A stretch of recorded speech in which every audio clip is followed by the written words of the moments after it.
Oh wait, No. we're live, so we Okay. won't get it. We'll talk about that later. All right. Ladies and gentlemen, welcome to another live stream on the Bow Wow Bill YouTube channel. If you guys haven't subscribed, please subscribe over there on YouTube. Facebook is starting to remove these videos after a certain while. And then guess what I did today, Chivon? What'd you do? I set up a Spotify channel. That's Yeah. cool. Well, as I So said earlier, you're blowing up. um, whatever, I'm not blowing up, but I have on. So I'm uploading all the episodes on Spotify. Let me pull up the one that I just uploaded. Maybe if it's on my page here or my yeah. So I started with Robert Cabral. So when you click on it, it should go to the Spotify, you guys. And then the Oh, that's cool. Spotify does have. Let me see if I can hit it over without even looking at it.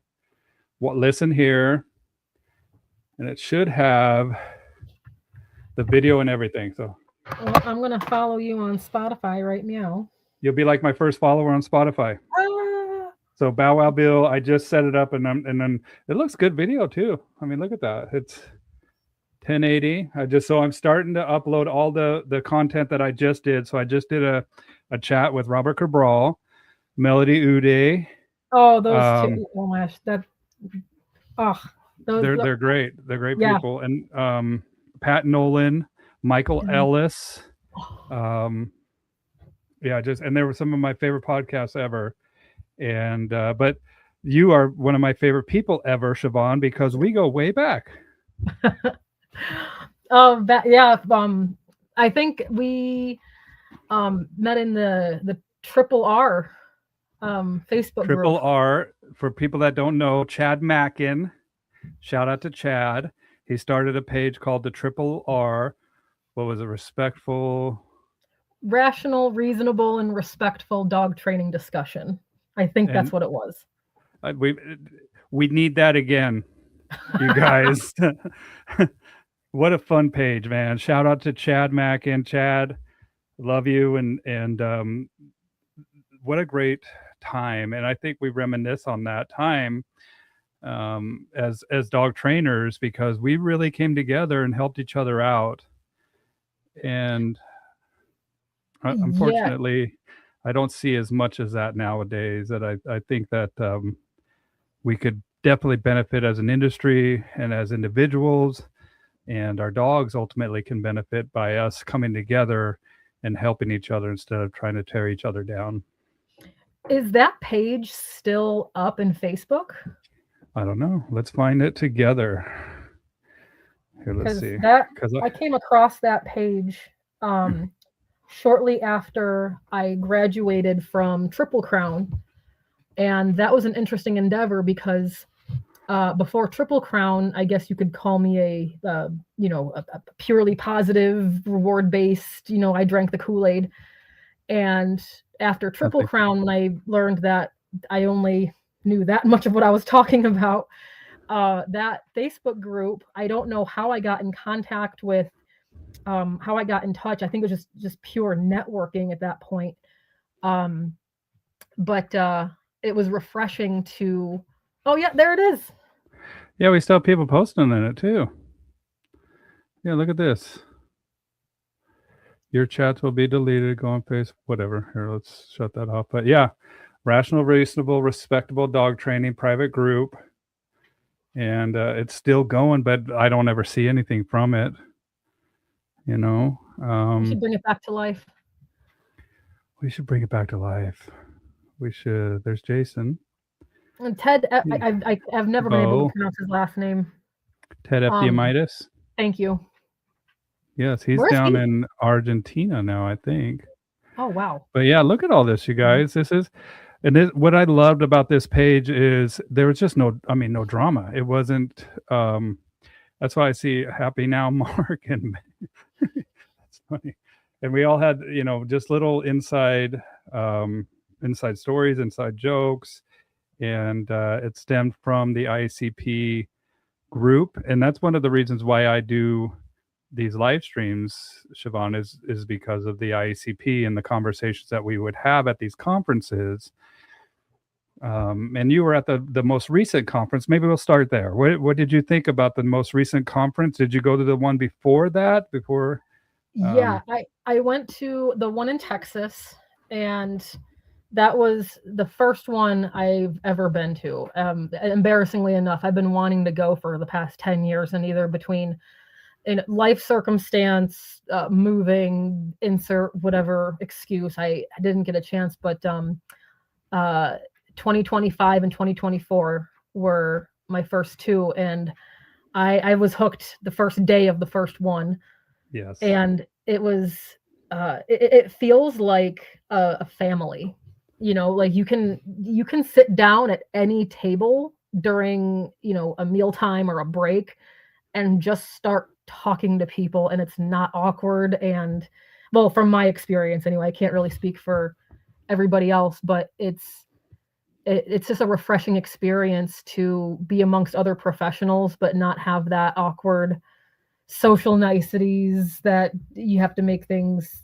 It's so casual, it's so laid back, and it's, again, the only word I can articulate it is a family. And it's just it's awesome. And I'm actually trying to, the next couple days or days, I'm gonna nail down if I'm gonna go to the one in California, which I really You want better, to. dude. You better. That's all I'm saying. Uh, You I better. Let want me to. I ICP want to. I'm dogs. probably gonna get tickets. It's just I'm phasing out of my current job at the dog rescue, and I'm gonna, on my own between, well, actually that's something we'll talk about in this chat. But just making sure, like, if I were to take the time and the money to go out there and enjoy myself, making sure that'd be a wise decision. Just, I mean, not in terms of networking, but just, taking time away from growing something, and in that regard. Yeah. I mean, it is a pretty big commitment, but I mean, we still have a plenty of time. The It's conference is worth it. in August. I already have my ticket. I already have my plane ticket. You're good. I'm jazzed on it, man. Um, and let me share, dude. I forgot to share this. We got right into this, so let me share this, and then I put a link up to the IACP page. And if you guys aren't members, join if you're a dog professional, and use my code 17999 if you join, and then I get credit for that, and I get a free T-shirt. So I will take that and some other stuff too if we get more people to join. But we'll see. I just messaged Chad that we're breathing new life into our we hope to, I wonder what so he has to say. he says that he hopes so. He hopes it works, because I mean, that's what he just messaged me back. He's like, here, let me get on the thing right here. Oh, nice. Hope it works. So we will see. I need to do another live stream with Chad as well. And But he's going to be at the conference too. Yes, he will. And he wasn't on the last one. I didn't see him. Let me go to my page, my Bow Wow Bill page, so I can share this. And while I'm sharing it, since we haven't done an introduction properly yet, do you want to introduce yourself to the audience and let people know who you are and where you're Yes. from and what you're all about? Okay, absolutely. Those of you tuning in, those of you watching, my name's Chivon Winter. I am a training, I guess you'd say specialist, training behavior specialist. At least that's what the paper says, here in upstate New York. I've been in the training industry for about 16 years, I think, something along there. And I've dabbled in quite a bit. I participated in protection sports for a little bit with my late dog. Never really got back into it since his passing. Had quite a few different experiences between client interaction and the world of dog rescue and the world of oh my God, there's so many different stories I have to tell. But I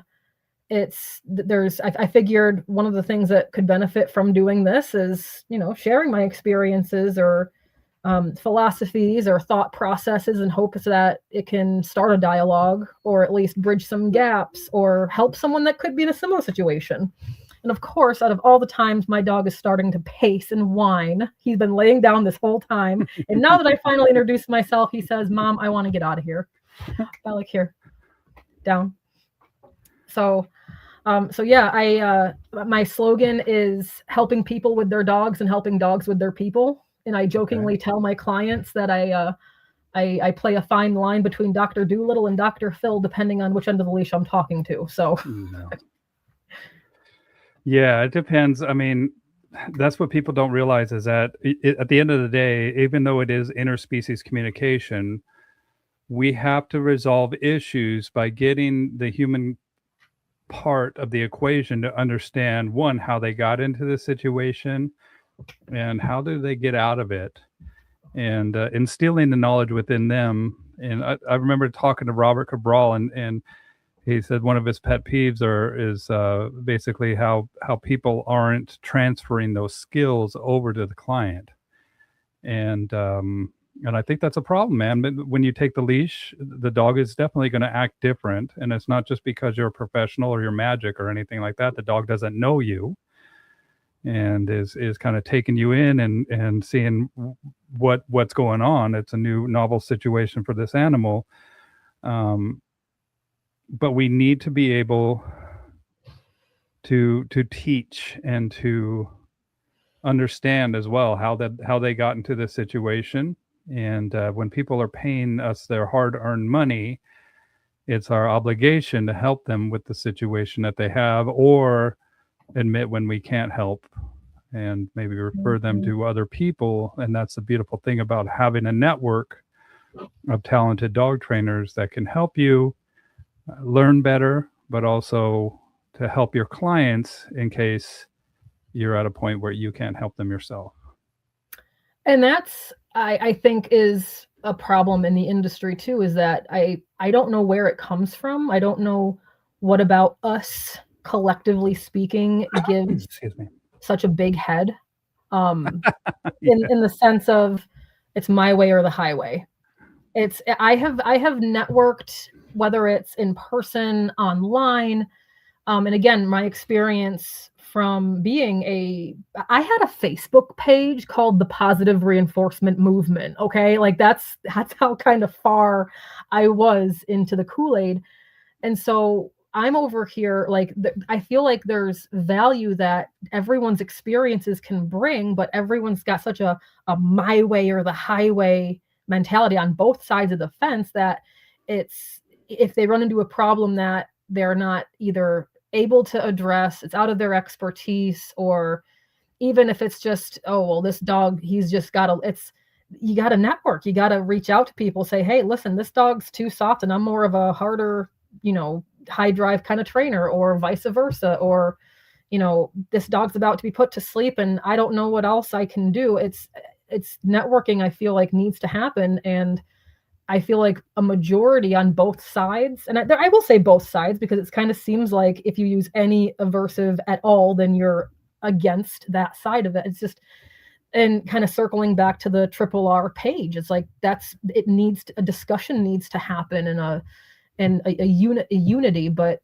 and that's a whole conversation that I can talk for hours about, with the divide and which I'm sure that everyone else can as well. But yeah, we need to be able to network with one another and have resources for these dog owners, because at the end of the day, it's their dog, and their dog is going to be living with them, not with you. And it needs to make sense to the person who's working with the dog outside of your presence. It needs to make sense to the dog. So having that ability to articulate information to the client and in a way that's going to be productive and successful and inspiring, but also articulate that same information to the dog where it's inspiring and motivational and influences change. I'm going on a tangent here, but it's what I'm passionate about. I really am passionate about literally helping people with their dogs, and a lot of times helping dogs with their people. Well, and you said drank the Kool-Aid.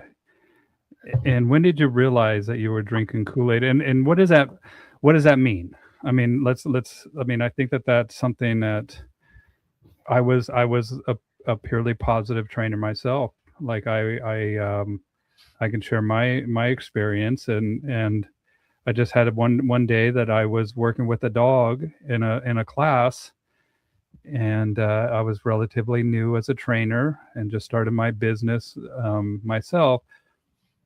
And I just remember this is supposed to work. This isn't working. What's going on, man? This should work. Like, and I just remember being dumbfounded, and then that started me on my search for dogs that were very well trained. And I let the dog that was trained and let the good dogs show me the people that I needed to learn from, because that's what I wanted to replicate, to reproduce with my clients. And so what does drink the Kool-Aid mean to you? And did you have an aha moment where you realized that maybe I'm not on the right path? Um, I I feel like I should answer that question with a bit of, I don't want to say a story, but how I got into training to begin with.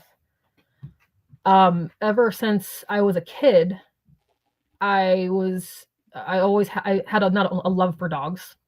I would draw dogs on the back of my quizzes in school, and my teachers would say, I actually had an after school meeting in 6th grade. I'll never forget it, with my mother and 2 6th grade teachers, and they say, Chivon, you're going into middle school here. You got to start getting serious. You can't be all about the dogs. Every project would be about dogs. Like, history, it was the Iditarod. Science would be about the dog. So everything was dog related. And so, not to go a roundabout way, but ever since I was a very, very young age, I had this almost urge to figure out how to treat and communicate and help a dog, or address a problematic behavior in a dog. And when I got out of the Navy, I at first I thought veterinarian was the only job to work with dogs. I didn't realize that trainers was a thing. I thought it was just some hocus pocus on TV. I didn't think it was an actual career until I Google searched how to become a dog trainer. And guess what school popped up when you type that in Google? ABC, Animal Behavior ABC. College. Yep. That's right. So, to answer the Kool-Aid question, I'm reading up on it, and it's, making it seem like this is the place. You're going to learn how to be a professional dog trainer, and, testimonials of, I have my own dog training business and this and that, and industry leading methods and techniques, and you learn all about that, right? And in that institution, we learned that, basically, if I were to boil it down, it's, you would rather have a dog learn to do something because of the rewarding experience it has, instead of the consequence if they don't. And they basically lumped it into, either, a positive trainer or compulsion trainer. They kept using the word compulsion a lot in their literature and in their books. And I don't want to be a compulsion trainer. I didn't want to do anything that could be potentially harm a dog. That's not why I got into the business. So drinking the Kool-Aid was, prong collars are bad. They inflict pain, and anything that deals with force, fear, and intimidation shouldn't be how you train a dog. And so it was a lot of, rewarding what you like, ignoring management. The word enrichment irritates me to no end, which is a whole other conversation to have. So I got into it, and as soon as I had a really good mentor. I'll be grateful for that. The one-on-one or the in-person mentoring that the school paired me with. Wonderful woman out in your way, actually, Mount Vernon. Chris Hamer, she actually was an author, and she was my mentor. I don't know if she's training anymore, but when I realized the turning point was, when I realized that I didn't, I only knew this much, and I was having similar issues, like this isn't working. And that's when I found Triple Crown, and I saw the curriculum for that. And something that one of my instructors, Jessie Gabriel, she's not there anymore, but and it's not even called Triple Crown anymore, it's Star Mark. Yep. But when we started to learn about the prong collar, I raised my hand and I said, I'm not comfortable learning about this tool. And it was true. It's like, I don't want to learn how to hurt a dog. She said that changed the trajectory of my entire career. She said, pardon me, if you're going to be against a tool, you had better be fully educated on it. That's right. And I said, you know what? Fair enough. And that was, oh, that was filmed at my housing unit. Huh. That was funny. Well, it's a fake hand too. That's a whole other debate that we'll whatever it's. But yeah, keep on going about us and so you went to a different that had a different philosophy and what made you what made you pursue another avenue of learning for the dogs? Did you get a case that wasn't working? Was it what made you go a little bit further? Was it just ongoing learning? Was it it was what? ongoing learning, but also the fact that this was hands-on, in-person learning. Oh, the And ABC is not hands-on in person, huh? it's online. It's you do your stuff online. 100% online, Well, you do. Back then, this was 2009. They give you your book, which is just a bunch of double-spaced papers in a binder, and everything in the book was the exact same word for word on the computer. So I don't know what the point of printing out the book was. And when I realized that, well, and they did give you had to do 15 hours with your mentor. So I did an hour a week with my mentor. I mean, I did more than that, but the bare minimum was an hour a week, and I just did her group class. Plus, she lived an hour away, so it didn't really help. But anyway, when I saw what Triple Crown offered in their 12-week program, intro to search and rescue and intro to police canine and service dog and agility and scent detection and all of those extra electives, I was like, that's what I want to learn. I want to learn, not just, sit, reward, turn your back when the dog jumps. Look who's here. Hi. We were just talking about you, Nelson, back when we were talking about a fortunate situation way back. How long ago was that when you're? That was 2016. 10 years ago. 10 years ago when Chivon had that dog that had bloat and man, I saw it. I was like, that dog has got bloat like that. The people that don't know, bloat is also called torsion, where the stomach gets twisted. The dog's stomach is not free floating. So a lot of times, especially in bigger breeds with large chests, Great Danes, poodles, German shepherds, right?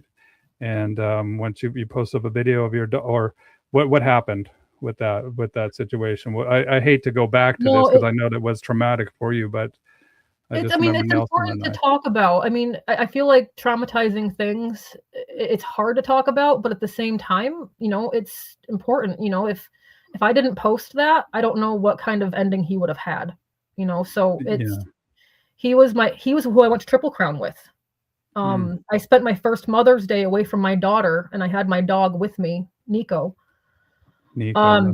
So how that whole situation unfolded, I let him out in the backyard to go potty. We were sitting down eating dinner, and I come to let the dogs in. I had 2 dogs at the time, Nico and Vila, and Nico was always right at the door ready to come in. And so I opened the door, and he wasn't there, so I figured he was probably still sniffing around. I didn't think too much of it. And then about, left him out another 5-10 minutes while I finished dinner, and then picked up and opened the door again, and he still wasn't there. And my yard was fenced in, so it's not like he wandered off or anything. And when he stepped, it was dark out at that point, and when he stepped into the light, his head was neutral with his spine, and he was panting, and I'm like, what's wrong, buddy? And I saw his abdomen was bloated, and at first I was in denial before I even made the video and posted it, because when he was, I think, like 5 months old, my ex-husband, he left the the door to where we kept the bag of dog food open, and he ate like a week's worth of food. He just was like a bottomless pit. So Oh, I was freaking out then, thinking that he was bloated, and come to find out it was just a belly full of dog food that he had a huge poop later. So that moment, I mean, 5-year-old fully grown German Shepherd, I had this fleeting thought of he must have gotten into his food. He must have gotten into his food again, but it was in an airtight container in the corner. So they're like, Chivon, that's not possible. And I saw it, and I'm like, no, no. But and this all happened within like seconds. These thoughts. So it's not like I waited on it. I'm like, and that's when I made the post. And I actually just saw the video. I was going through my Google Drive 2 or 3 nights ago, and I found that video of me saying, and verbatim, guys, I need your help. I don't know what bloat looks like, but I need someone to tell me if this is bloat or not. And you told me to check his gums. And sure enough, his gums were gray, and his saliva was that of glue. yeah, It was ropey, really ropey, slimy saliva, and I puking, retching, and drinking a lot of water, and then puking it right up. no, he Um, didn't want to eat or drink anything. okay. And the thing is, here's the kicker to this whole story. I have this on video too. I think I captured the moment where his stomach flipped.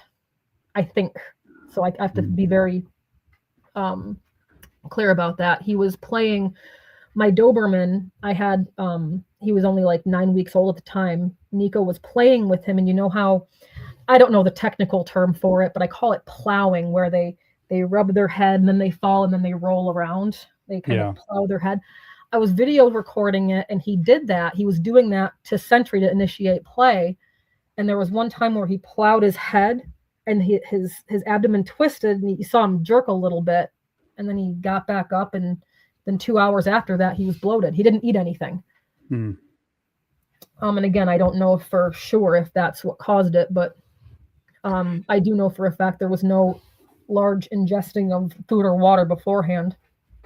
Well, and And there's also, I mean, this is just, it happens with large breeds. I mean, German Shepherds, Bernese Mountain Dogs. I had a dog that had it here, one of my client dogs, and I recognized it immediately, and I transferred it. I mean, I was like, I need to take your dog to the vet now, in a hospital, and I called all the hospitals. I'm like, do you guys have a surgery? Because I'm bringing in a dog. You guys need to prep now, and I ended up having to drive another hour to get this dog, and they got him in luckily, and it saved his life. He's okay, and they ended up tacking. So what they'll do sometimes is they'll actually tack that stomach to the abdomen wall, and to prevent future occurrences from this happening. But you got to remember, like, especially with Great Danes, I think that I heard the statistics that 1 in 3 will experience this torsion.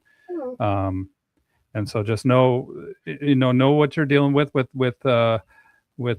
these dogs, and know what you're getting into, and also keep some money aside in case. Learning never stops about anything, right? And Joey says that he had a German Shepherd do it a few years ago. Yeah, German Shepherds. It's terrible. Like, they're at the Oh, time. there's Ted. Ted FDMitis is watching from. Hey! We were just talking about you. Hola, amigo. We were just talking about you, buddy. So we were talking about bringing back the RRR pay, the triple R.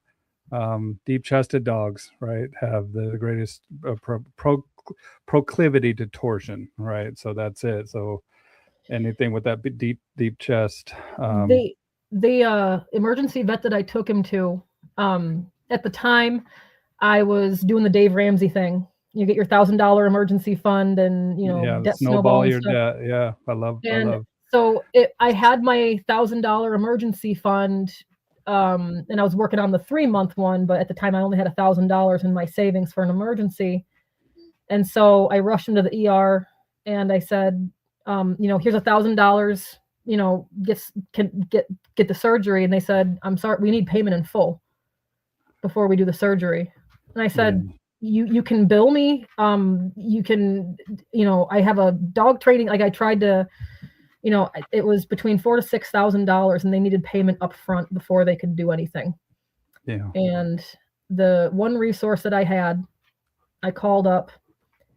And I know you guys were trying to figure out a GoFundMe and stuff too, but time Yeah, was ticking, and I was told the first thing I was told is Chivon, everything dies. hmm, And then after I made the decision to put him to sleep, got a phone call back saying, "How much is it?" I'm like, "It's too late." yeah, And I was in bed for 2 or 3. I couldn't get up. Because he was my dog. I took him to Triple Crown with me. I learned the soul dog. yeah. You're the Your soul heart dog, and dog.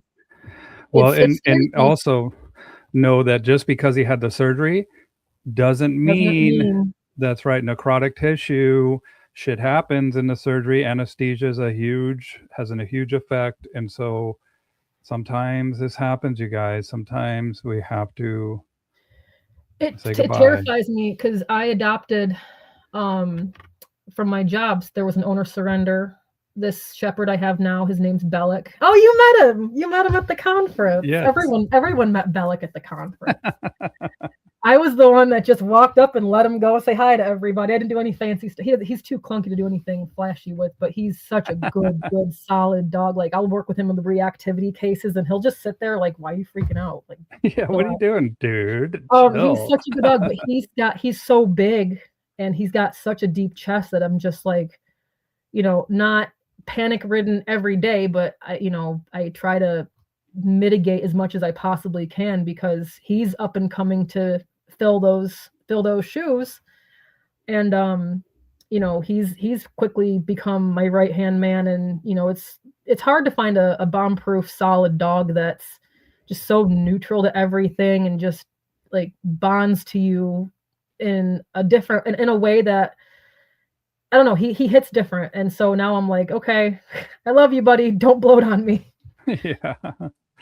Well, just keep saving that money, man, just in Oh yeah, case, it's and always have.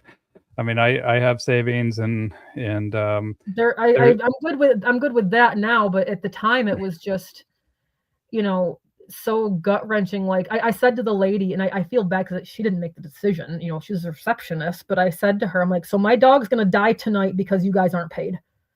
And I feel looking back, I mean, 10 years ago, mid 20s. Um, but it was just, I said, I'm good for it. You can do a credit check. I pay my bills. Like, you guys will get paid. I was just trying to make and again, that's another reason why making sure that you're financially able to handle, not just bloat, but anything. My Yes. dog a couple months ago sliced his foot open, needed to rush him to the vet, and, having the funds to take care of that. That's part of dog ownership that a lot of people don't consider as well. Not just basic vaccines and stuff, but emergencies. Yep. Yep, they're expensive, dude. Like the average cost of a dog, I can't remember, is like 40 grand or something through the life of the dog. Maybe I think it was like $28,000. I don't know. I got 7 of them, so I'm screwed. You know, my vet. Well, not only that, but I mean, I have some vets here, and I take care of dogs that have UTIs all the time. That the dogs will get into it or have play too hard, and a dog that's boarding or that I'm taking care of wakes up with a crazy eyes swollen shut with all this, and I'm just like, okay, like I have a vet that I love that probably is my record with the vet's probably this big from all the dogs that I brought in there, and it's a fact of being stewards of taking care of these animals and making sure that they're happy, healthy, and shit happens, man. Like that's just the way it is. Like One of my biggest fears is, you hear horror stories of, one of the, like, if I were to, dip my toes back into like board and train, it's like, what if something, again, shit happens. I hear horror stories of dogs dying in people's care. I don't know how they recover. Like, I don't know how they get yeah, over that. Like and not even any like, mishandling or accidents. It's just, again, dog bloated or dog had a tumor that they weren't aware of or just yep. something. And it's like, oh my, that's my biggest fear when it comes to taking care of somebody else's pet is Yeah, I that. have dogs. So I had one dog die in my care. So, and do you know what happened? It was just a really old dog that had cancer that we didn't realize. And then once we did the necropsy, which is like an autopsy for animals. And the dog wasn't. When I picked up the dog, I was just like, man, there's something up. When it was an older lady, I've taken care of this dog for a very long time, and I was like, your dog is very bloated right now, and I could tell. I've been in the industry long enough that I know that there's a certain smell that goes along with death, and I know it's kind of macabre, but this dog smelled like that, and that's one of the things that I learned. And I put him out in his crate, and he was just like, being an old dog. He was probably, I think, 16 years old, 17 years old, and he was just moving extra slow, but he was going potty and doing his thing and drinking and eating. And we go out to his crate, and he is dead. And I took the dog, and I mean, this is what I did was I called the owner right away. And that's the other thing, you guys, is that I'll call the owner. I'll text the owner if the dog has diarrhea. Like, I don't Right. like anything that happens immediately. I'm calling Pictures, document, phone calls. Yeah, absolutely. And so I'm like, do you want me to preserve this dog? Because she was out of town for a while. And I was like, I would like to know what's going on with this dog too. And so I preserved the dog. I froze the body.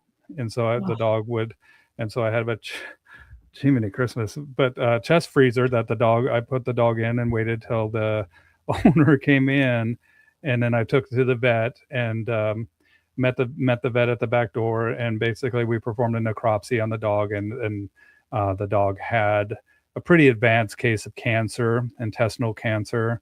I did notice a little blood in the stool, but that is pretty common with dogs that are boarding because of colitis, stress colitis that happens. And so if you do see blood in the stool, it can happen pretty regularly. And but that's it. That's the beautiful thing about it, is that the quality of my care never came into question.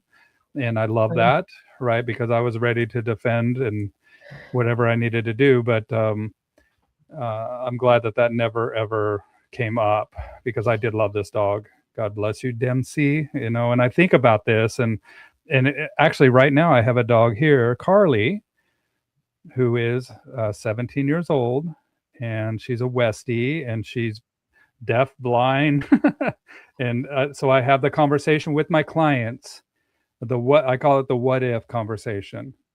What if she goes downhill? What if the clients of this dog that are here right now are down in Australia. And so it's like, look, I have vets. What if this dog crashes? What if this dog is dying? And what do I do? What do you want me to do? Do you want me to, we just have that conversation.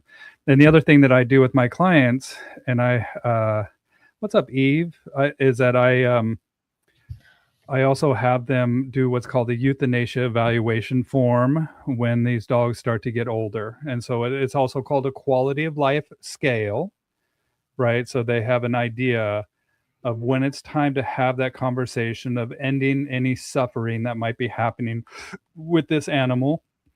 And I let them know, like, this is a gift. This is a gift that we give our dogs when it's time. And I know it's hard. I know it's hard, man. It's one of the hardest things that we choose to do, but that's part of the business that we're in, and that's part of being stewards of these animals, is to take care of them all the way up to their very last breath. And so I have to keep interesting. I have to keep a freezer per my state license for that reason. Okay, makes sense. I mean, and it's kind of dog, and he had a client with a mass rupture have to be put down. Yep. And I've heard this talking to so many people and doing these live streams with dog trainers. This is the nitty gritty of what we do, you guys. I mean, this isn't the main focus, but this is the stuff that can happen. And we got to be able to talk about this stuff. We got to be able to revisit. And even though Chivon's experience with Nico was very traumatic, and it was 10 years ago, if somebody can learn from this, and if we have a network of people with extra eyes that have the eyes that can see problems when they occur or right before they're about to happen, then it helps us mitigate some of these issues that we're definitely going to be dealing with. The more dogs that you have, it's just a matter of time before something happens. So Yeah, at first, when I was, shortly after Triple Crown, I loved the idea of female human dog trainers rock. um, I loved doing board and train to begin with because you can make so much progress with the dog, and all you have to go with the owner is how to reinforce what you learn and what the dog learned, and financially speaking, it's good money, so as long as you're putting out a good product and the dog is sound and reliable. But then it really started when I really started to, well, first of all, it's a two-edged sword for me because I'm a perfectionist. And I got the worst anxiety when I had a dog in. This is a long time ago. I had a dog in for a board and train, and when it saw its owners, it was so excited. It jumped. Owners weren't mad. They hugged the dog when it jumped, and I'm like, these people, they paid so much money, and their dog jumps. Like, I'm so sorry. He just hasn't seen you. I didn't want to make excuses either. Like, my brain was just going. So I put a lot I'm a of pressure failure. on myself. And then on top of that, the anxiety of the, oh shit, what ifs. So I kind of stepped back from the board and train just for those two reasons, despite, again, it's a great transformational program for this dog. Get them in a healthy environment, a 24/7 learning environment, get them exercising and moving and learning and doing these things and building their confidence.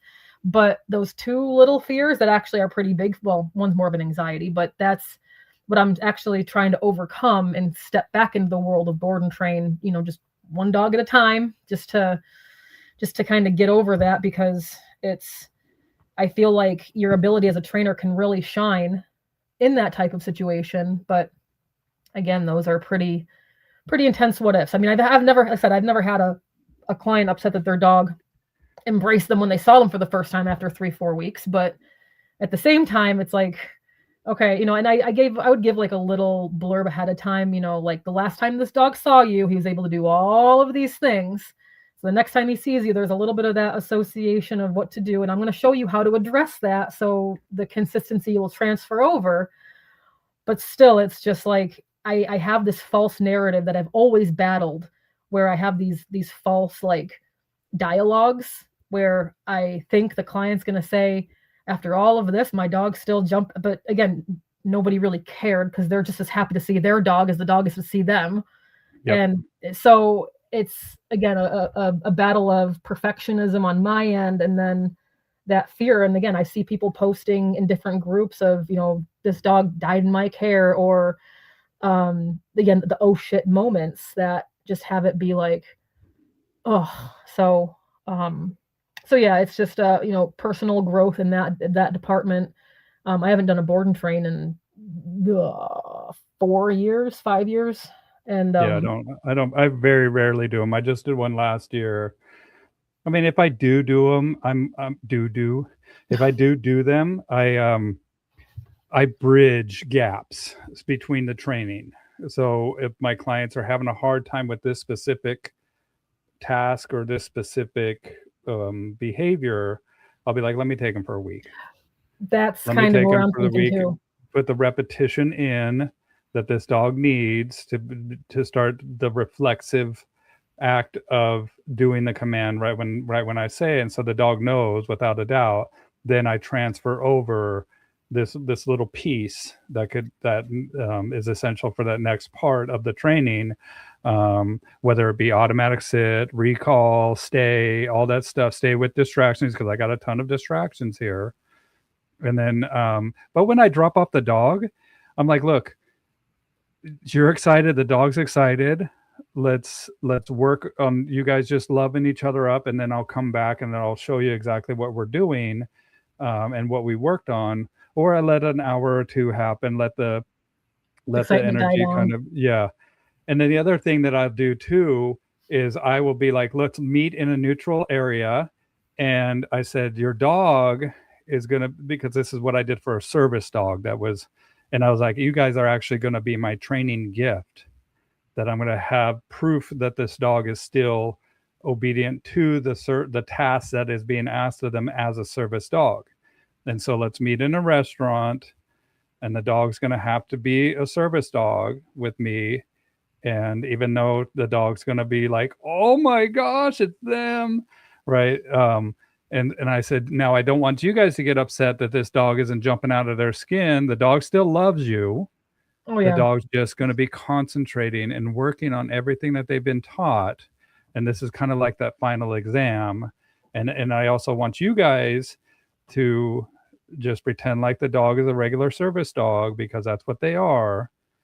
And how do I deal with this dog when things start to go wrong? Because guess what? They're going to go wrong with you guys. And so then and not only that, but then later on, once the vest comes off, once the collar comes off, and we're home, and I'm like, break, the dog's like all over the house, and the kids are all like, yay, and They're then we clocked can, out. They're punched yeah, out. and so then it's love it, love them up, and have a wonderful time, because we're not on the clock. The dog is not focused on the task. The dog can just be a dog, which I think is very important for our service dogs, for our pet dogs. Even though we're doing obedience, we can't forget the fact that they need to be a dog. That's what I like. I like about learning from Ivan, or these play-based J-Jack, that they do have an element of relationship building by allowing the dog be a dog through play, and to build a relationship with you by playing with them. But I also see a huge importance in standards that we need to adhere to on what is a trained dog. How, like, what are the commands that the dog needs to know? What is a standard of having a dog heel with you? What is a standard of having the dog sit, stay, stand, stay, come, in a proper heel, uh, Absolutely. right? And so standards with the relationship based a component to your interaction. I think that's why I like to have these conversations with other dog trainers, and selfishly, it's for me that I learn as much as I can to apply to what I do, to help my clients, and help myself become a better teacher as well. Well, that actually ties right into, um, I guess you could call it my system. I don't know if I say it my system, but like how a lot of professionals they'll kind of package a concept with their unique kind of twist on it in a way that's they can articulate to their clients, and whether it's teaching clients or other dog trainers.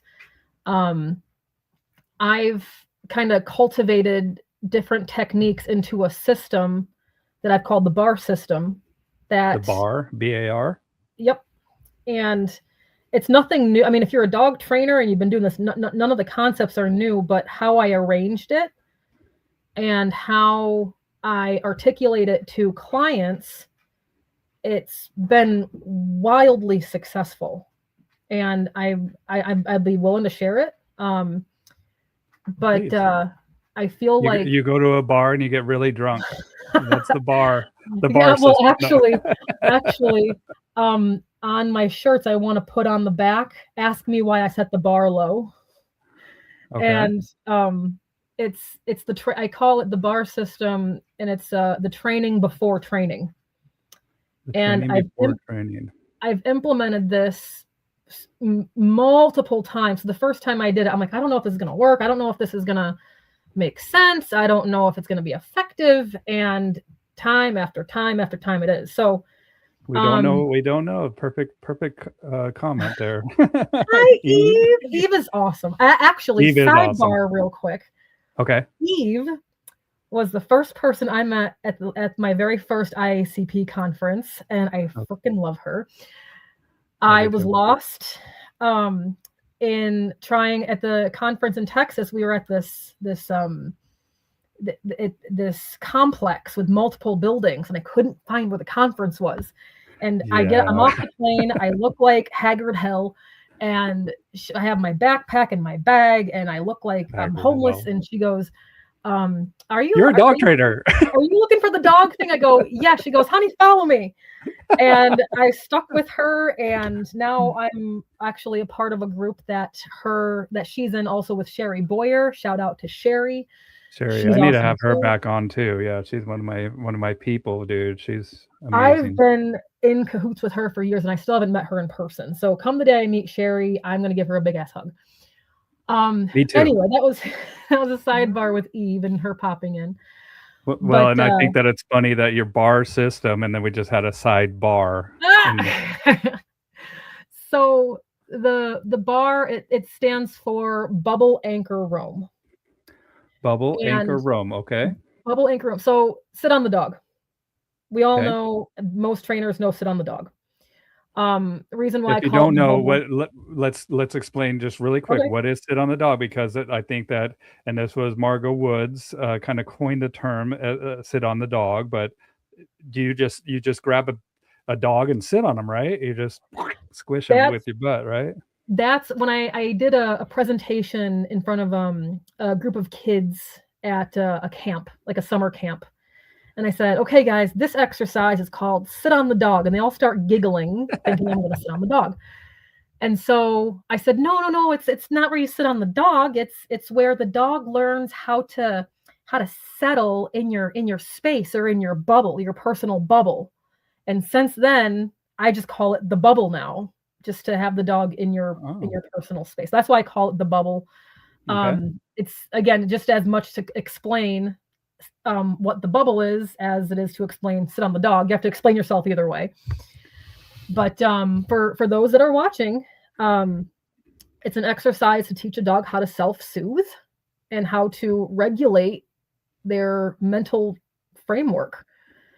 I like to give the analogy to pet owners when, let's say the dog is on a leash with you, but you're not engaging with them and you're not moving. So let's say you're sitting at a vet clinic waiting your turn. You're waiting to cross the street. You stop to talk to your neighbor. You stop to take a phone call. Like you're on a leash. The dog is in your space, but you're not moving. You're not doing anything. The dog's gonna be here, there, everywhere, sniffing, going, going, going, going, which in turn perpetuates a aroused state of mind. And then what typically happens is the owner starts to micromanage. No, sit. Come on, get down. No, Yeah. stop. Blah, blah, blah. I'll give the dog all that extra stuff. So having both the dog and the person learning to calm down, to stop and just I call chill. it just be. Just Just be, man. be. Yeah, don't like Just focus, like just be in the just be in the moment. You don't need to be micromanaging your dog. You don't, yep. and I hate being micromanaged, dude. Like I will I laugh say in that your to my clients. face. I go, I will I laugh say in that your face. You tell me what to do too many times, and I'm just like, come on, dude. Like this, get a hold of this guy or this gal, whatever it is. well, no, and that's exactly what I say too. I go, I don't know about you, but I don't like someone micromanaging every single thing that I'm doing right or wrong and why are you doing it this way and what do you do? It's too much noise. And on top of, the average pet dog, again, I say average very broadly, you know, they wake up, they're excited to see mom, they go outside to go potty and go play, then they come in and they eat, and then they get their belly rubs, and then they get their interactive toy, their enrichment, which again, I hate that word. Well, I hate what the words become, I should say. But anyway, the dog is just constantly mentally stimulated all day long. And they don't know how to relax unless they're napping, right? Outside of Mm. sleeping, they don't know how to, but at the same time, neither do most people. You take a person, you sit them down Yeah, in a doctor's office without their phone. Isn't that funny how we just said that? without their phone, without a TV screen, without a magazine, or with they're they don't know how to settle either. Yeah. And so if we don't know how to settle, we can't expect our dog to know how to settle. If we don't know how to close our mouth, as Nelson Hodges says, oh, what's his key phrase? Oh my gosh, that just left my brain. It says, if you want to learn more about a dog, then shut your mouth. Something like that. I know I'm Nelson, if you're watching this, please correct me. But that holds true too. He probably went to bed. It's getting Oh, no. No, I'm just kidding. He's old. at first I heard that. I looked at the time. I'm like, oh, so I love it, giving Nelson crap always. he's oh man, he's great, and I'm so glad to have met him too. But we start off with having the owner learn to shush, That's to right. just sit there, and having the leash positioned in such a way, I call it the Goldilocks zone, where if the dog is Okay. calm or at least standing or sitting, there's a little bit of slack, but not so much where the dog can successfully jump up on you. It's Yeah, where they he's he's still there. not in bed. If you want, Nelson, what are you saying, Nelson? When you if you want to learn from a dog, shut your mouth, right? It's like what was it? Yeah, I don't want to misquote him. he says, "Bill, Um, smart ass." That's what he said. That's how I am smart. Thank you, Nelson. so, yeah, it's okay, I lost train of thought. No, So the Goldilocks zone. If you want to learn how to talk to your dog, shut your shut mouth. your mouth. That's it right there. Bing, bing, bing, bing, bing. Yep. Um, so yeah, it basically just stop. And again, if the dog, tries to jump up or is whining, you're not going to look at them. You're not going to talk. You're not going to touch them. And so this way, you both can, relax your mental state, relax your central nervous system, relax your Yes. respiratory system. Everything just comes down. And then we can learn to coexist. And the cool thing about this bar system, again, a lot of trainers do it without even realize they're doing it, is that anybody can do this system. Anyone with any ability. I have clients that are in walkers, that had a boot on their leg, physical immobilities, that were able to do these concepts to come to a baseline with their dog. So the bubble, having the dog or sit on the dog, just be however you want to package it, have in your space without always something to do or being amped up.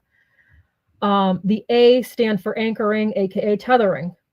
How to have the dog Yes. being on their own without you nearby, or the dogs that are like, little shadows that can't be anywhere away from their owners, that totally lose it. It's a good way to enforce separation and teach self-regulation on their own, and introduce the concept of isolation, especially for, if you need your dog crate trained, or you need your dog to be able to be alone while you go to the store or go to work or whatever. So that's the introductory to, hey, you're on your own. Panic, anxiety, freaking out's not going to get me to come back to you. It's not going to get me to look at you. It's not going to, make anything better. And then my favorite part of it is R for roaming, which is where I use the long line, that I feel is such an underused tool for dog owners. I mean, trainers, we use it all the time.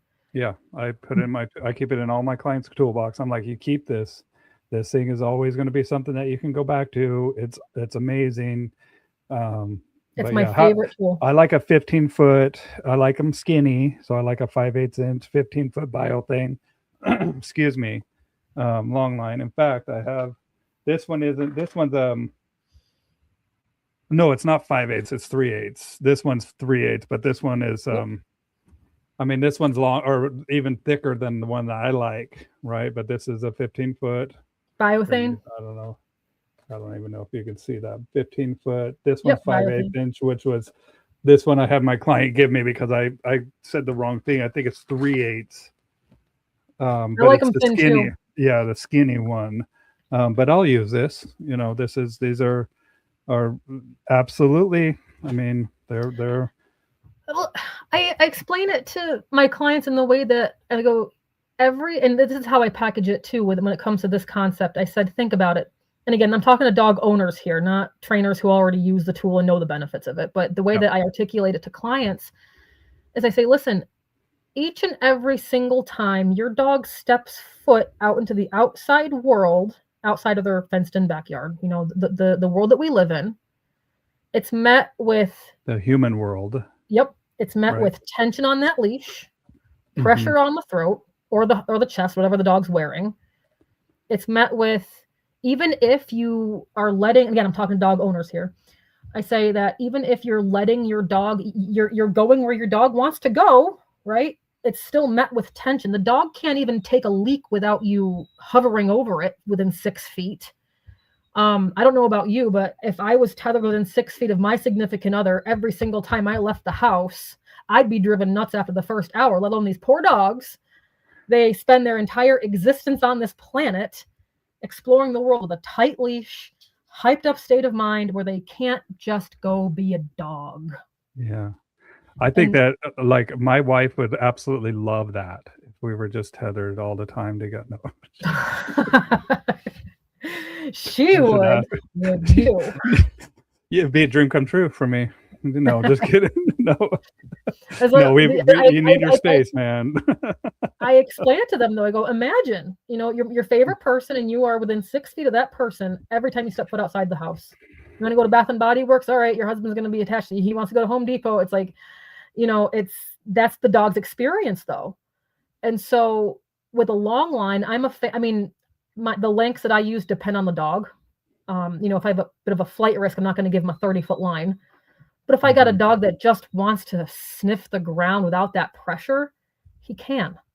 And again, we know the benefits, but for people watching, it's the sniffing that a dog can do, the ability to go here and go there without that tension, the extra steps that they're getting in with that. And you don't even have to really do much. You're just holding a line, moseying along.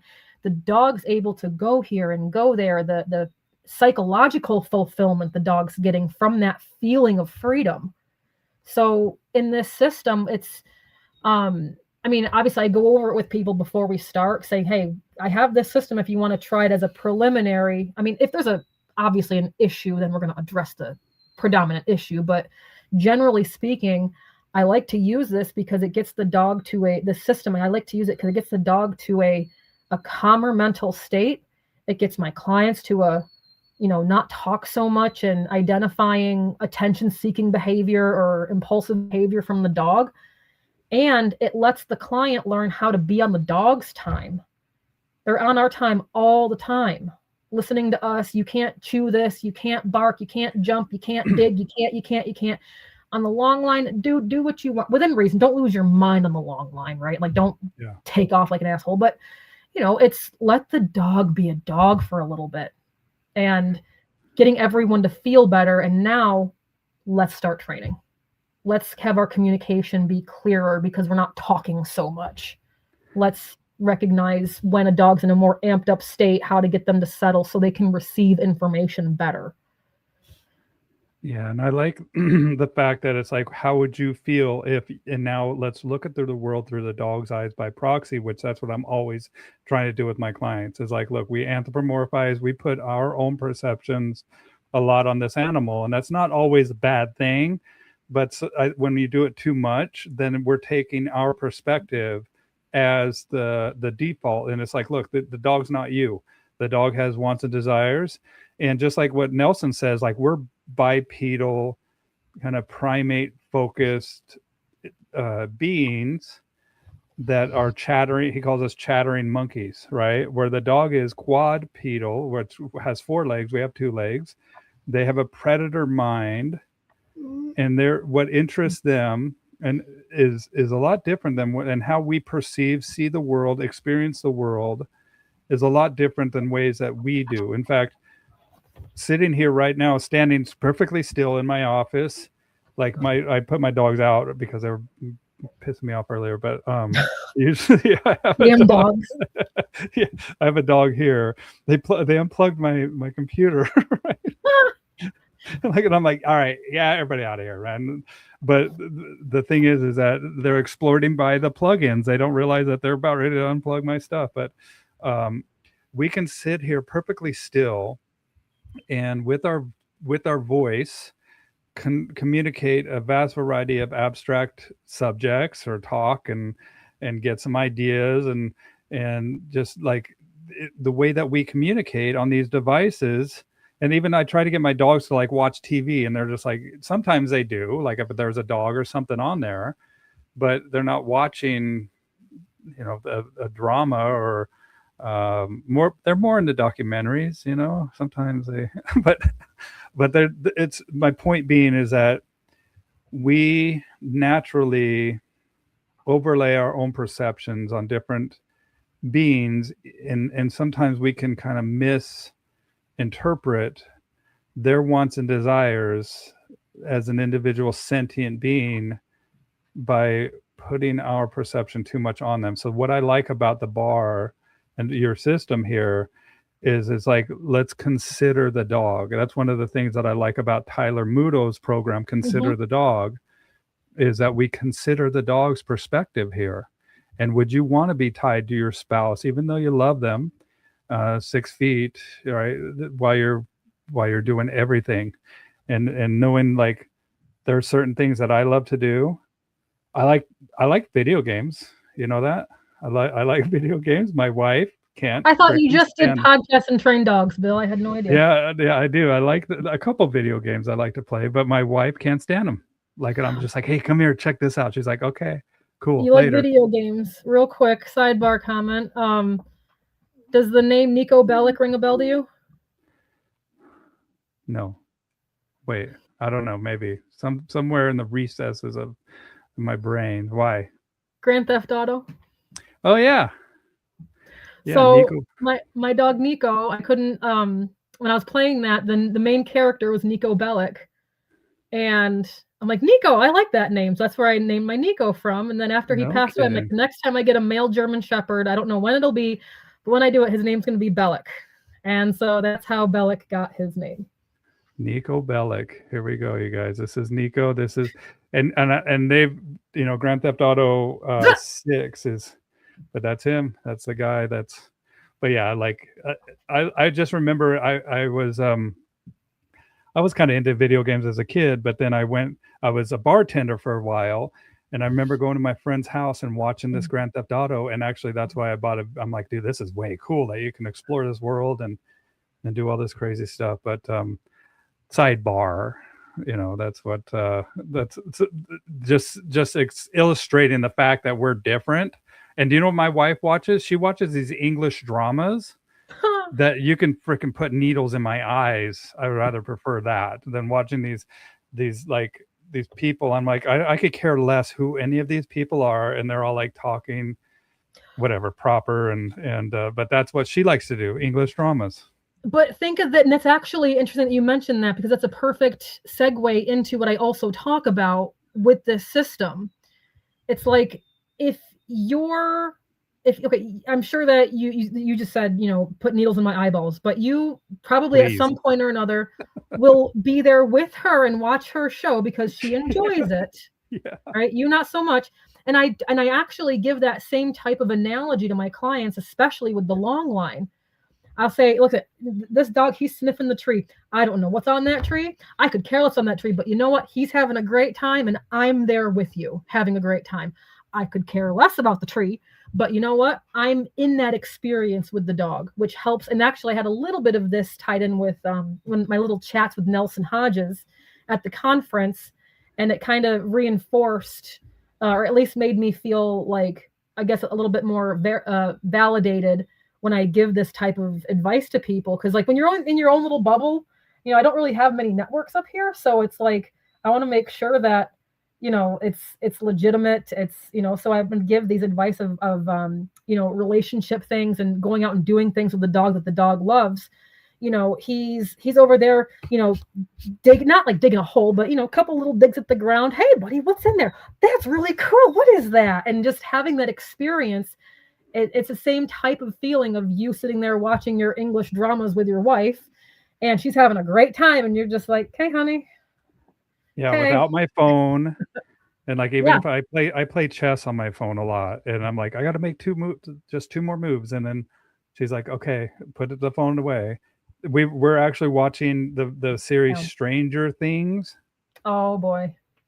and we're on the new season, the season 5. Yeah. But I sat and made sure to watch every season with her, and just because I know that she likes that stuff, and so now I know what's going on, and I can talk to her about it, even though it's not my thing.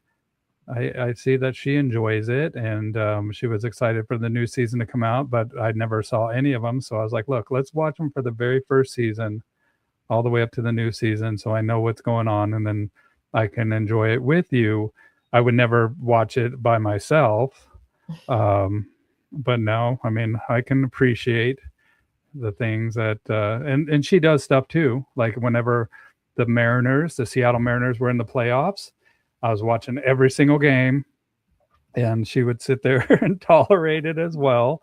And when I'm jumping around when they finally went to the playoffs and like all excited, hugging her and stuff, she's like, "Oh, I'm very happy for you, Bill."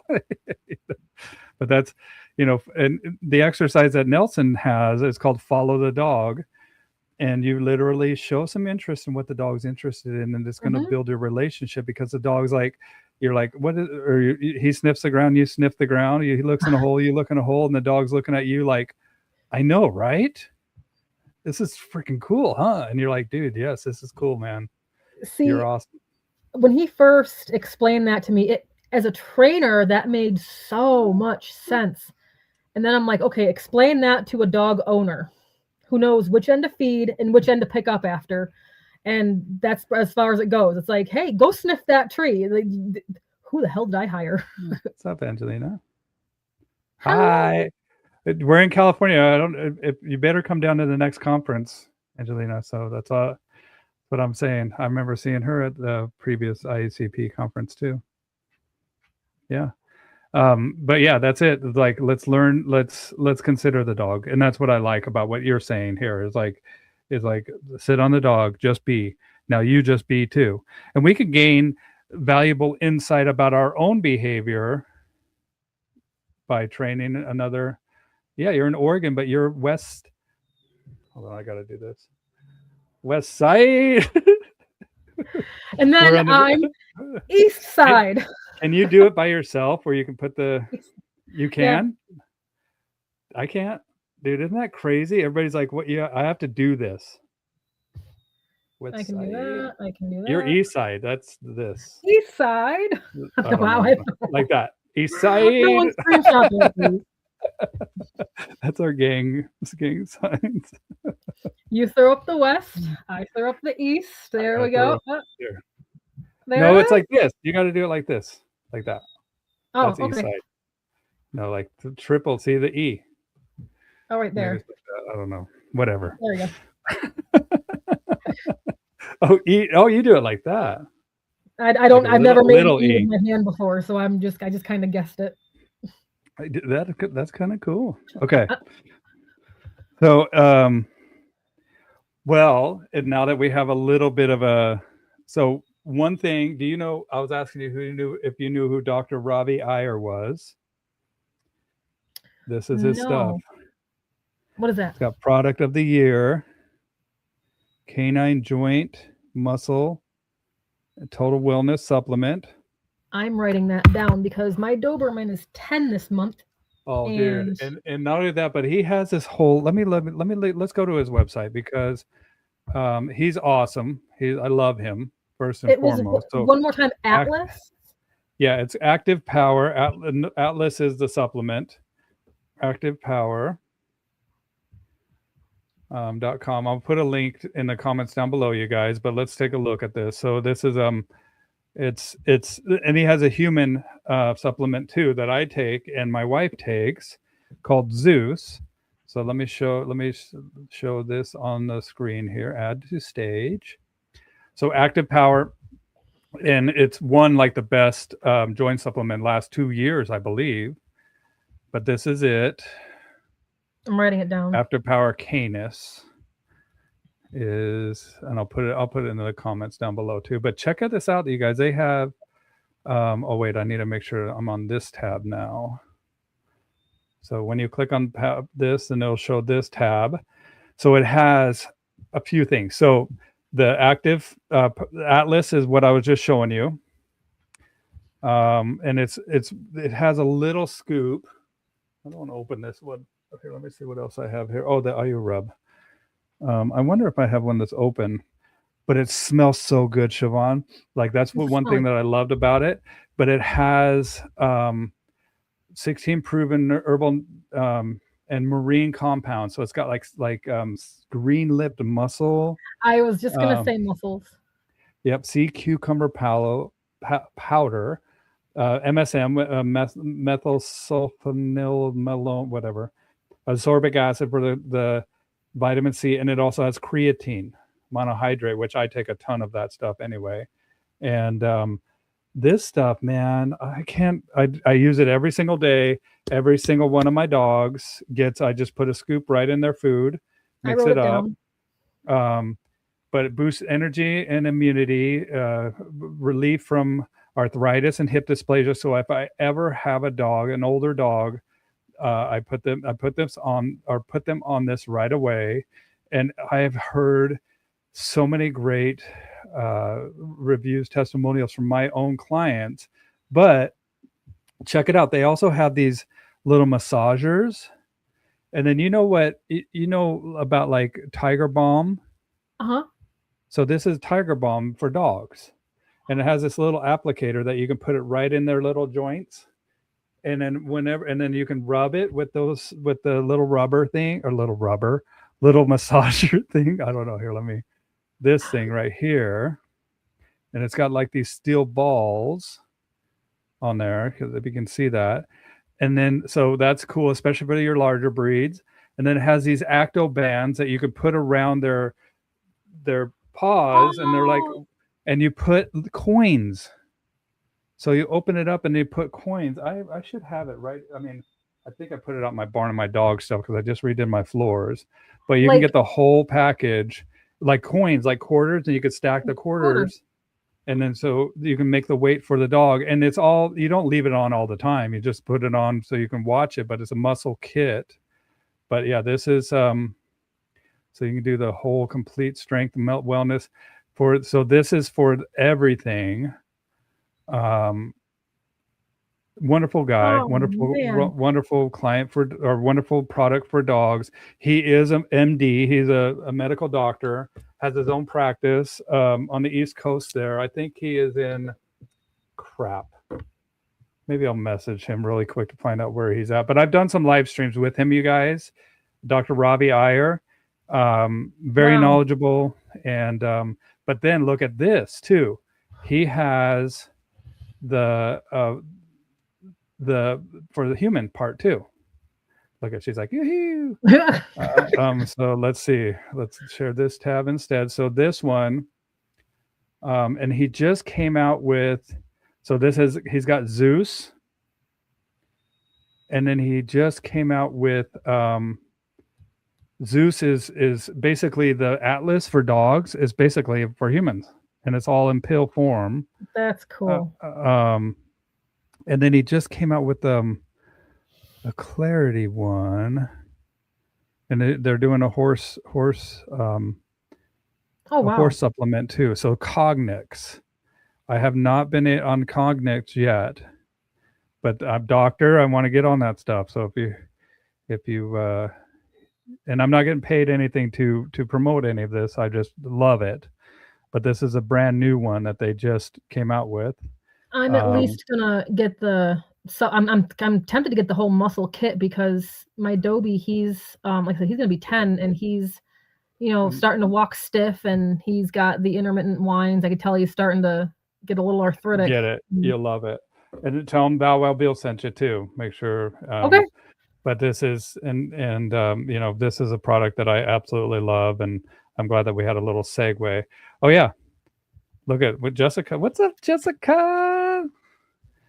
Jessica Cockrell. I started giving Atlas to Buckshot and Fallon a few months back. It's great stuff. Yeah, Larry Crone talks about it a lot. I'm a huge fan. So anytime that I actually have this right up here to mention on these podcasts or these live streams that I do. Let me make sure. Okay, yeah, I put a link. This is for the dog stuff. And then if you guys want to check out for the human stuff, I think just activepower.com without the E in active. So it looks like this. I'll put that in the comments as well. So activepower.com. And just if you guys get some, let them know that you heard about it on the Bow Wow Bill live stream, because he's an amazing person and a great friend. And I'm glad you brought that up because I did Woofes, WUFFES. Woofs.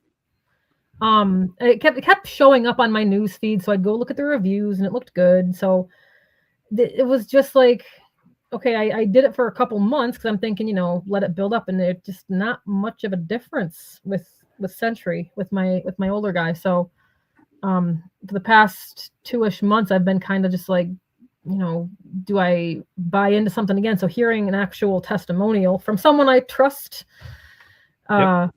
is actually makes me feel a lot better at moving forward with that. So thank you for I that. highly endorse it. Looks like my wife is leaving to go teach yoga.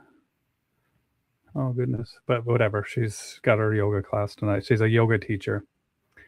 So That's so cool. what's in the cards for you in the future? I know that you're making some changes.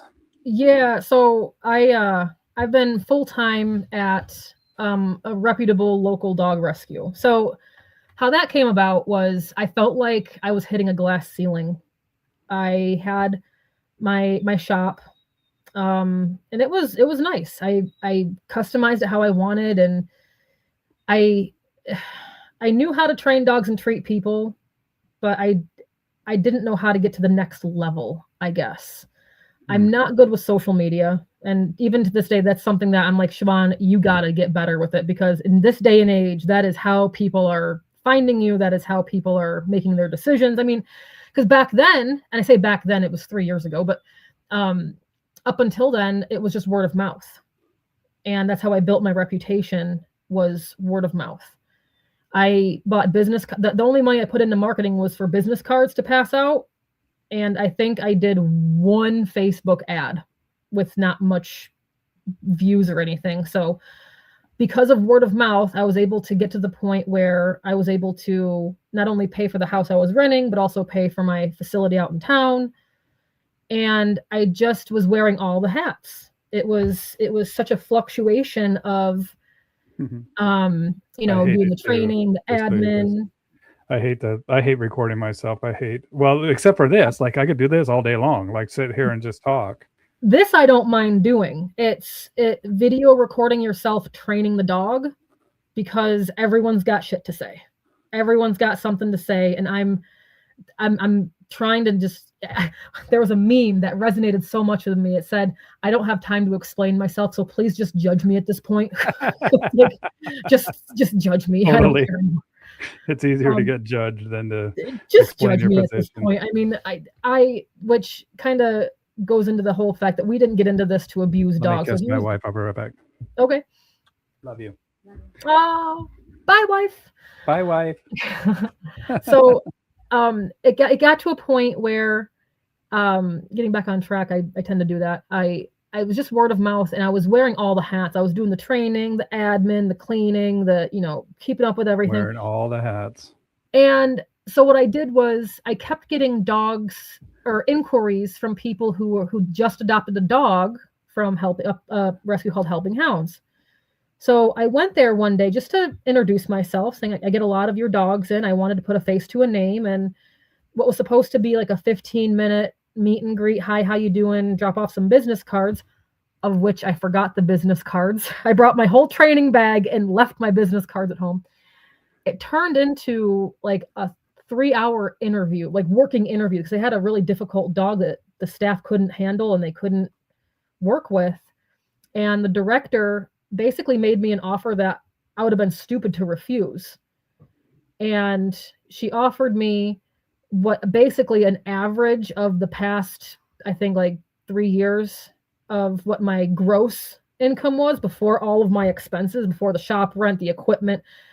And she offered me that, but at the same time, I wouldn't have to buy my equipment. I wouldn't have to worry about cleaning every day. I could just focus on training, which, Yeah. so I said, fuck it. Pardon, I don't know. Sorry. Didn't know swear words, dirty words. Sorry. I How said, fucking dare you? So I mean, in all seriousness, and especially as a single parent, my daughter was, I think, like 9 at the time, 10, something like that. Something more stable, and as far as income goes, because it would be months where it would be amazing, and then months where it would be crickets, and the ups and the downs. But the world of rescue has weighed on my soul really, really bad the past couple of years, like the past 3 years. Like, the director, she was amazing. She loved my philosophy. She loved the balance. I hate the word balance because that's become a dirty word too these days, I guess, which is stupid. But she knows that you can't, fix everything with rainbows and butterflies. she's not against ethical, responsible practices, but she also says that, the average family can't afford a $5,000 dog in this economy either. So she's kind of like, if you have a well-bred dog, she's not gonna be like, get it from a breeder. So it kind of worked. Our philosophies lined up. I'm coming in there with 2 purebred dogs. So it kind of seemed like a fit. And when she said she had this saying that she would say, she goes, you can either focus on the people who make your job possible or the people that make your job necessary. And depending on what you put your focus on will kind of determine, well, in a sense, in a roundabout way, kind of has you will either weigh on your soul in a negative way or in a positive way. But it's one thing to network, and this is not throwing any shade on anyone who's networking with rescues and shelters at all. So I want to preface that. But before, I would, get a dog from a rescue or that's in a foster or whatever and work with it. But it's a different thing being in there 40, 50 hours a week and seeing, smelling, holding the cruel, cruel things that people can do to animals. Yeah, I've experienced it. It's day in and day out. But then on top of that, so on top of the emotional concept of the abuse and the neglect and the cruelty, is the different belief systems that are held between not only the staff, but the volunteer base. So I'm putting in work with a dog, whether it's using certain tools or a certain approach, or the idea of consistency cannot happen. And I say that, I don't want to say that with certainty, but I want to say that with, after 3 years of trying to, how can we get everyone on board to get this dog from where it is to where it needs to be to become adoptable has been very, very, very hard. Yeah. I developed an entire program called the TRAIN team for our volunteers. TRAIN standing for Training and Rehabilitation for Animals in Need. So the acronym TRAIN, and if they go through, a couple of months with me, learning hands-on, different concepts and training techniques, then they would be able to handle the dogs that all the other volunteers couldn't. The problem is that they're not there all the time, or some people would take in the information and then either not apply it as productively as they would in front of me. Like they go back to old habits, basically, and with good intention. It's not like, I can't make them into dog trainers. So having all of this passion to make these changes to help some of these dogs get out, and it was like hitting a brick wall.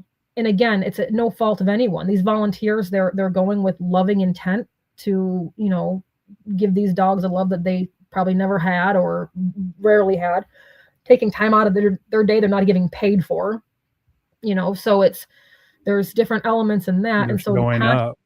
What's that? They're showing up. They're there. Yeah. Right? It's like they're feeding, they're walking the dogs in nasty weather, getting pooped on and sometimes bit, and and they're still coming back. So it's no fault. And then even again with some of the kennel staff, there's different philosophies, and I would sit down with them and give them proper education on the prong collar, or having a dog learn how to settle before you let him out, taking the extra whopping minute to 2 minutes to have a dog stop jumping at the kennel door, which in the rescue that I'm in, that's possible. I mean, your average shelter, they're lined with chain link, jail cell style. It's high stress.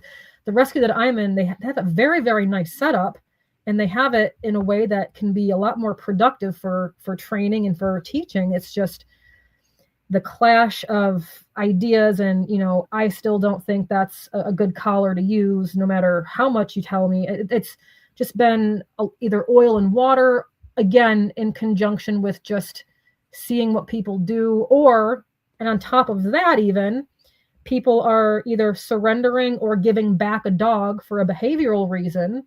This happened, I don't know, like a week or two ago. Within 15 minutes, 2 dogs got returned for simple behavioral things. Nothing crazy. They didn't rip the kid apart or anything, but just, claiming space and, just unruly behavior. And both times, and again, 15 minutes, two different families. I said, do you guys want to have a quick conversation, see how I can help you work through this?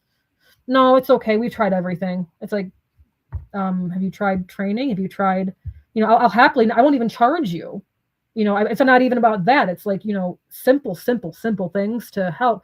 No, they're already checked out. When they decide to return the dog, they're already checked out. Yeah, they're looking for a certain caliber of dog that is what I call the push button lazy. So they just have preconceived notion of what they're looking for, and yeah, I mean and it might not be that dog. I don't know. I've been in it so many times too. It's like, well, okay, they've made up their mind. They know what they want, and this is not it. And a lot of times too, where they have this belief that that dog is out there for them. I don't know. That's where I just don't have the emotional bandwidth. I don't have the emotional bandwidth to work with rescues. I just can't.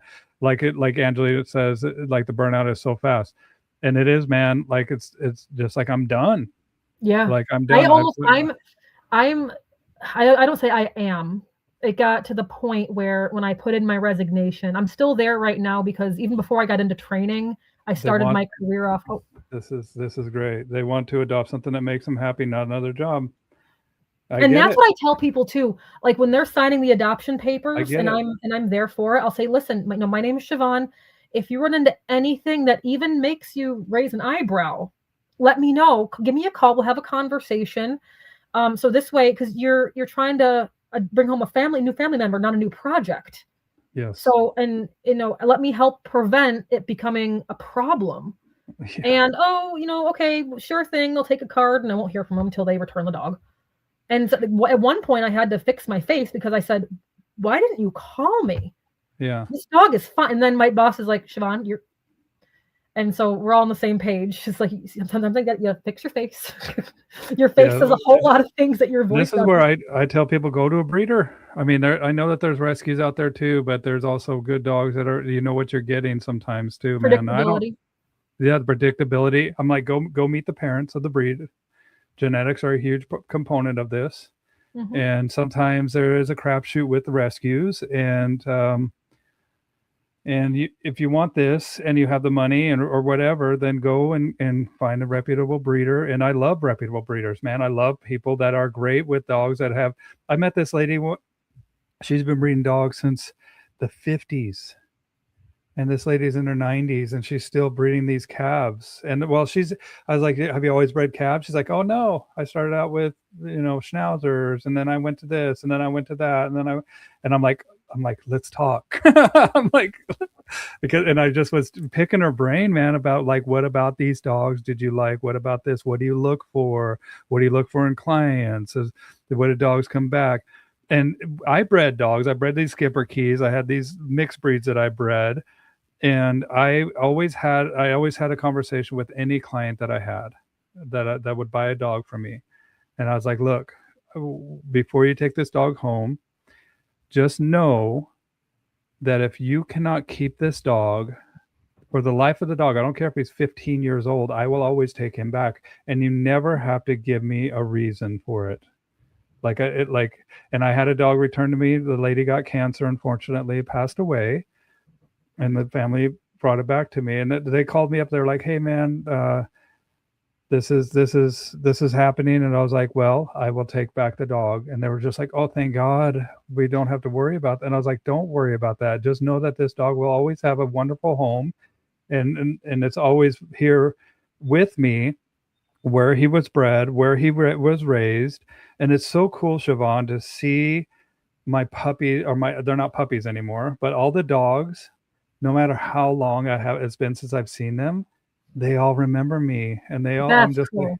And I'll just pick them up and love them up, and the dogs are like, oh my goodness. And it's like, there's something about that. Like, I just have this relationship started with these dogs, even after years and years, they come back and they're like, yeah, he's not typically like that.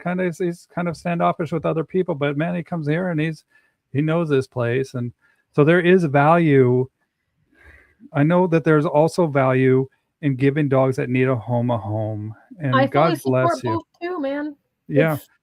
I have rescue dogs too.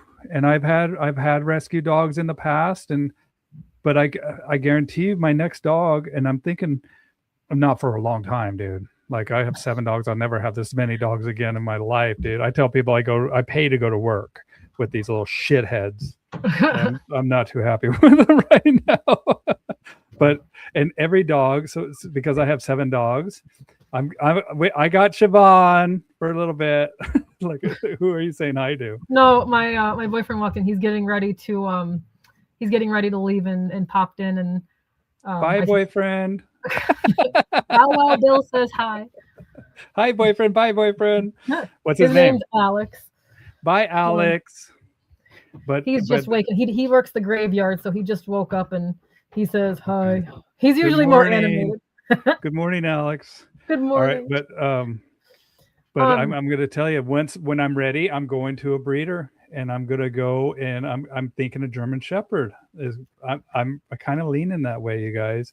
But I have 2.5 shepherds. I don't know. I have 2 shepherds. One's from a breeder. One was the return or the surrender that I named Bellic.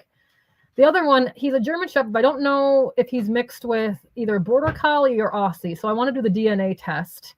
He's got the antics of the Aussie, but he looks more Border Collie. So I want to do a DNA test with him. But I like raising him from a puppy too. I agree. I got you, Bill. There's a German Shepherd breeder right here. Yeah, I know you do, Joey. When I'm ready, dude. It's not anytime years from now, but I'm thinking, again, I have 4 right now. I don't know how you're doing 7, bro. I have no idea. I'm, 4 large dogs in this house. If I have one more, I don't know what I'd do, but, they're all little. I'm thinking of a Tervuren. Okay.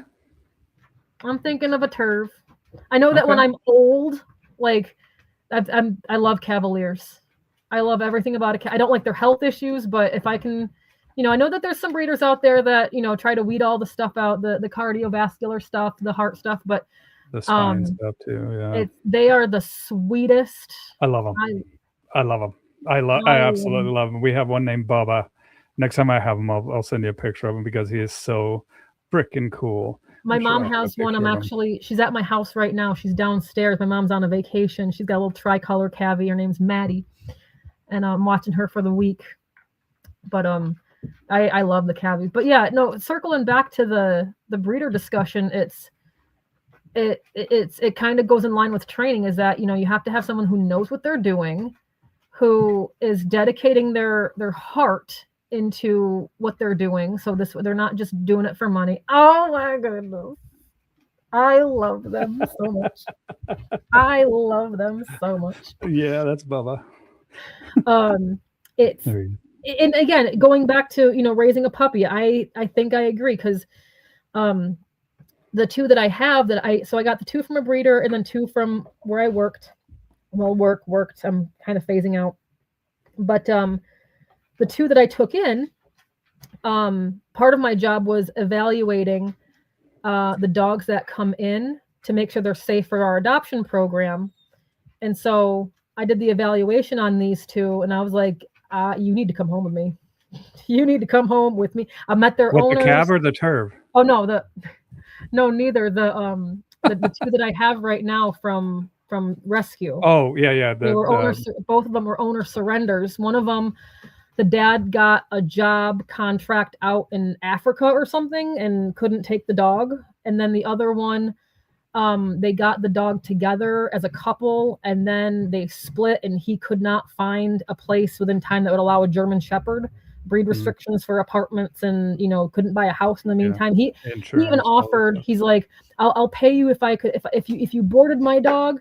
Could you do that until I can buy a house? I go, that's not really up to me. If I was on my own, maybe something, but it's like we can't board a dog for 5 months, 6 months. So he ended up surrendering him, and I took him. And that was Bellic, the one that everybody at the conference met. Go say hi. Dude, I've met a couple Tervs that have made me lean towards their cool dogs. I like them. Yep. And then, she wants a Terv. She spelled Terv. She was a Terv in her past life. Yes, she was a Terv. And she wants a King Charles too. They're such great dogs, man, especially with little kids, with elderly. They're just love bugs, dude. They're shadow Mhm, chasers, though. I say keep those laser pointers away and watch them with those shadows because sometimes I can get a little bit obsessed with like windshield wiper shadow, any movement. They're bird dogs, right? mhm. So any movement might spark that passion for that. But yeah, and then she helps breeders now too. It's you give me puppy fever. Yeah, dude. Terms are great dogs. Yep, even Nelson. Okay, we've heard it from the man. They're I great dogs. I have not met a bad one. I haven't either, man. To come to think of it, I really haven't. Yeah, people So think that they're long-haired Dobes, Dobermans, or they're great dogs, dude. I could see that actually. I could Yeah. see that. Yeah, I'm the watching my other Doberman right now. Like, your is that the Doberman that was whining? yeah, he the door was shut, and he was outside, and I he's haven't but met. I part have of it not. is. Oh, what? I'm sorry. I was like, I have not met a Doberman that doesn't whine like that ever. Like every single one, and I probably worked with 20 of them, at Yeah, I call it the least. whistle whine, and it gets into my Dude, skull. I can't like that's why I could never own Go, a. They're too leaky for me. go in your house. Go in your Sentry house and house. whine. Go in there. Get Yeah, what do you call it? The what wine? the whistle whine. Oh, dude, it just and it hits a certain chord where I'm just like, Hmm. dude, you're driving me up the freaking wall right And now. it's the And same pitch. There's yep, no variance to it. yep, It's not like it's no. just oh. And I'm like, dude, and every single dog, and even blue dobies, like all of them, they've all leaked. They're just a leaky breed. I have Leaky they are a leaky breed. Like I've not met go one that doesn't do that. You house. get over there right now. I have I have a closet, and inside of it, no house. There's a huge bed in there, and What's so I his call it his house. what's don't say his name, but what is it? What how can you say it? What, Sentry. Sentry, get your house right now. He looked. He looked. I'd pan the camera, but it's right in front of my Dirty unmade laundry. bed.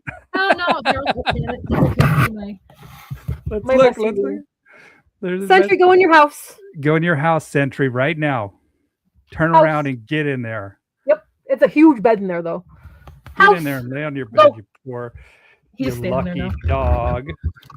No, I love him. He was an accident. Aussies leak Actually, too. Yes, they do. And so actually, some shepherds do too. that dog. I back in 2016, I said that I wanted to create a YouTube channel because YouTube was a thing, create your channel. And so at my PSA club, I was mentioning how I wanted to make a YouTube channel and put out a puppy series, how to potty train a puppy, how to crate train, how to socialize, like, have a thing. Because again, content creation was just becoming a thing then, and I wanted to make a name for myself.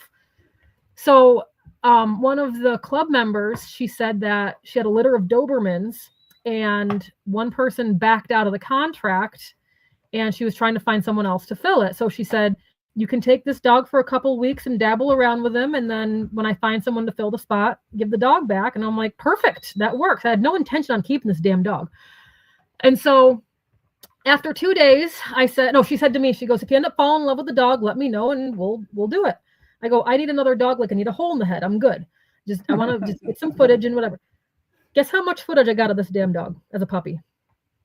How much? One video. And I ended up keeping the dog. So that's how bad I am with making content. And it's not my forte. It's not, but he I had no intention on keeping him, but then ended up falling in love with the little asshole. And now 10 years later, he's still my right-hand man, just with a little bit more whistle whine. I think part of it though, too, is arthritis. So I'm actually really excited about that joint supplement you said I want to try him on. Make a video of it, please. And then I need you to hound me. I need you to say, Chivon, where's the video? Chivon, give me the video. I'm good at that. I'm good at keeping people accountable. I'd rather I'm deal with Frenchie screams. That's so at least it makes me laugh, yeah, sorry dude. guys if you can hear him because again, part of it I really do feel that is No, I'm used to um it, dude. I just have it. I just know what it is. Like I should have guessed right at the very beginning, but every single Doberman does this crap. And I was I hoping you mean, guys didn't hear it. oh, we can hear it. I'm sorry. It's okay. No, it is what it is. Well, and I think that this illustrates the fact that people think that just because we're dog trainers, just because we're dog professionals, that our dogs are perfect or that we live in some type of doggy mecca. And it's like, no, dude, we deal with the same shit that you do with your dogs, even though we're a professional. Like, just like I said, all my dogs are in the barn right now because they're shitheads and because I was just done with them today. Like, and my dogs, Alder got in the trash twice today. Sometimes, oh, look at the What is effects. this? Here, let me see if it'll do. Or What's that? I don't know. Like it does it with my camera, I guess. See, look. Oh, mine doesn't do it. I'm looking like an And then idiot. let me do just one. Maybe. There. I do it in my camera and it's supposed to do it. Here, let me do it like this.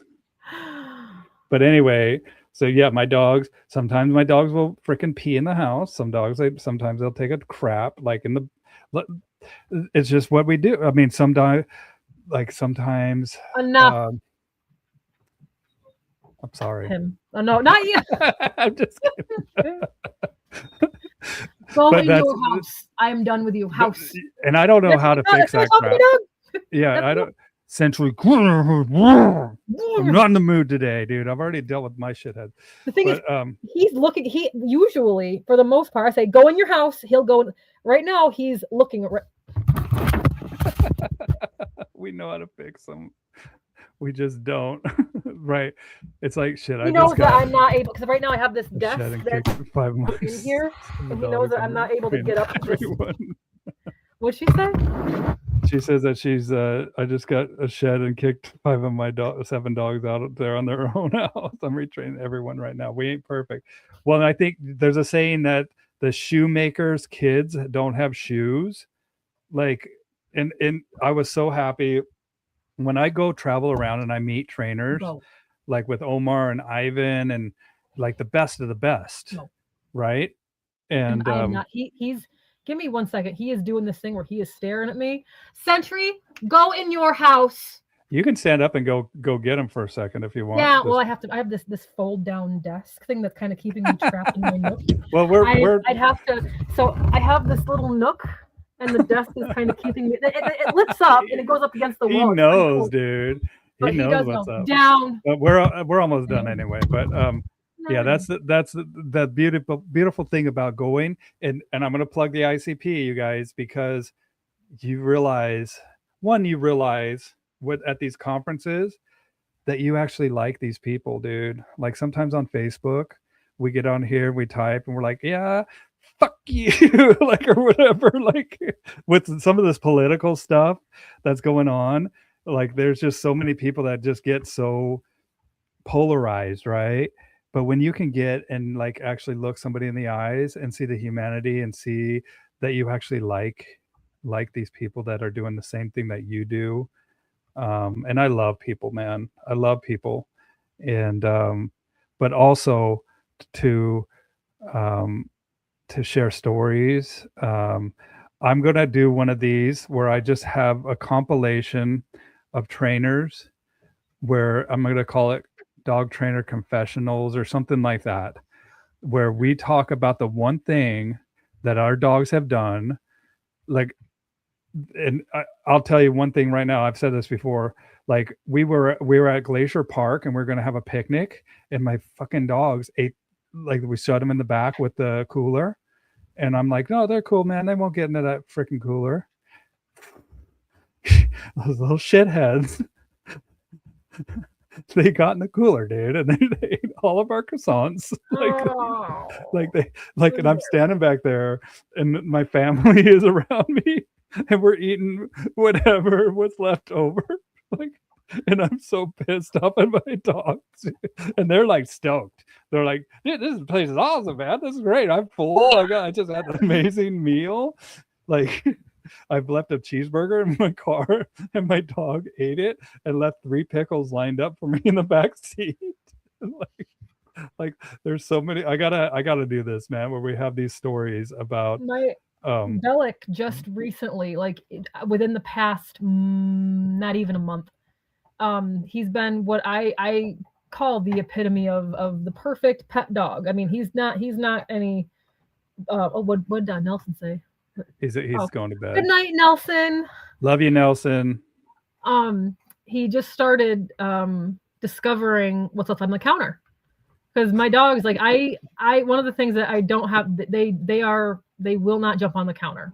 I left a this is a couple years ago. I left a ribeye, not a ribeye, a prime rib, like leftovers of it on the counter because I had to get to the store before the store closed. Sentry didn't touch it. He didn't touch the pizza and wings on the coffee table. So I make it very clear you do not touch. But Bellic, within the past couple of weeks, started discovering, oh, mom leaves stuff on the counter. Like we cut up pizza the other night and left it on the stove so we can just grab a slice whenever, watching the movie.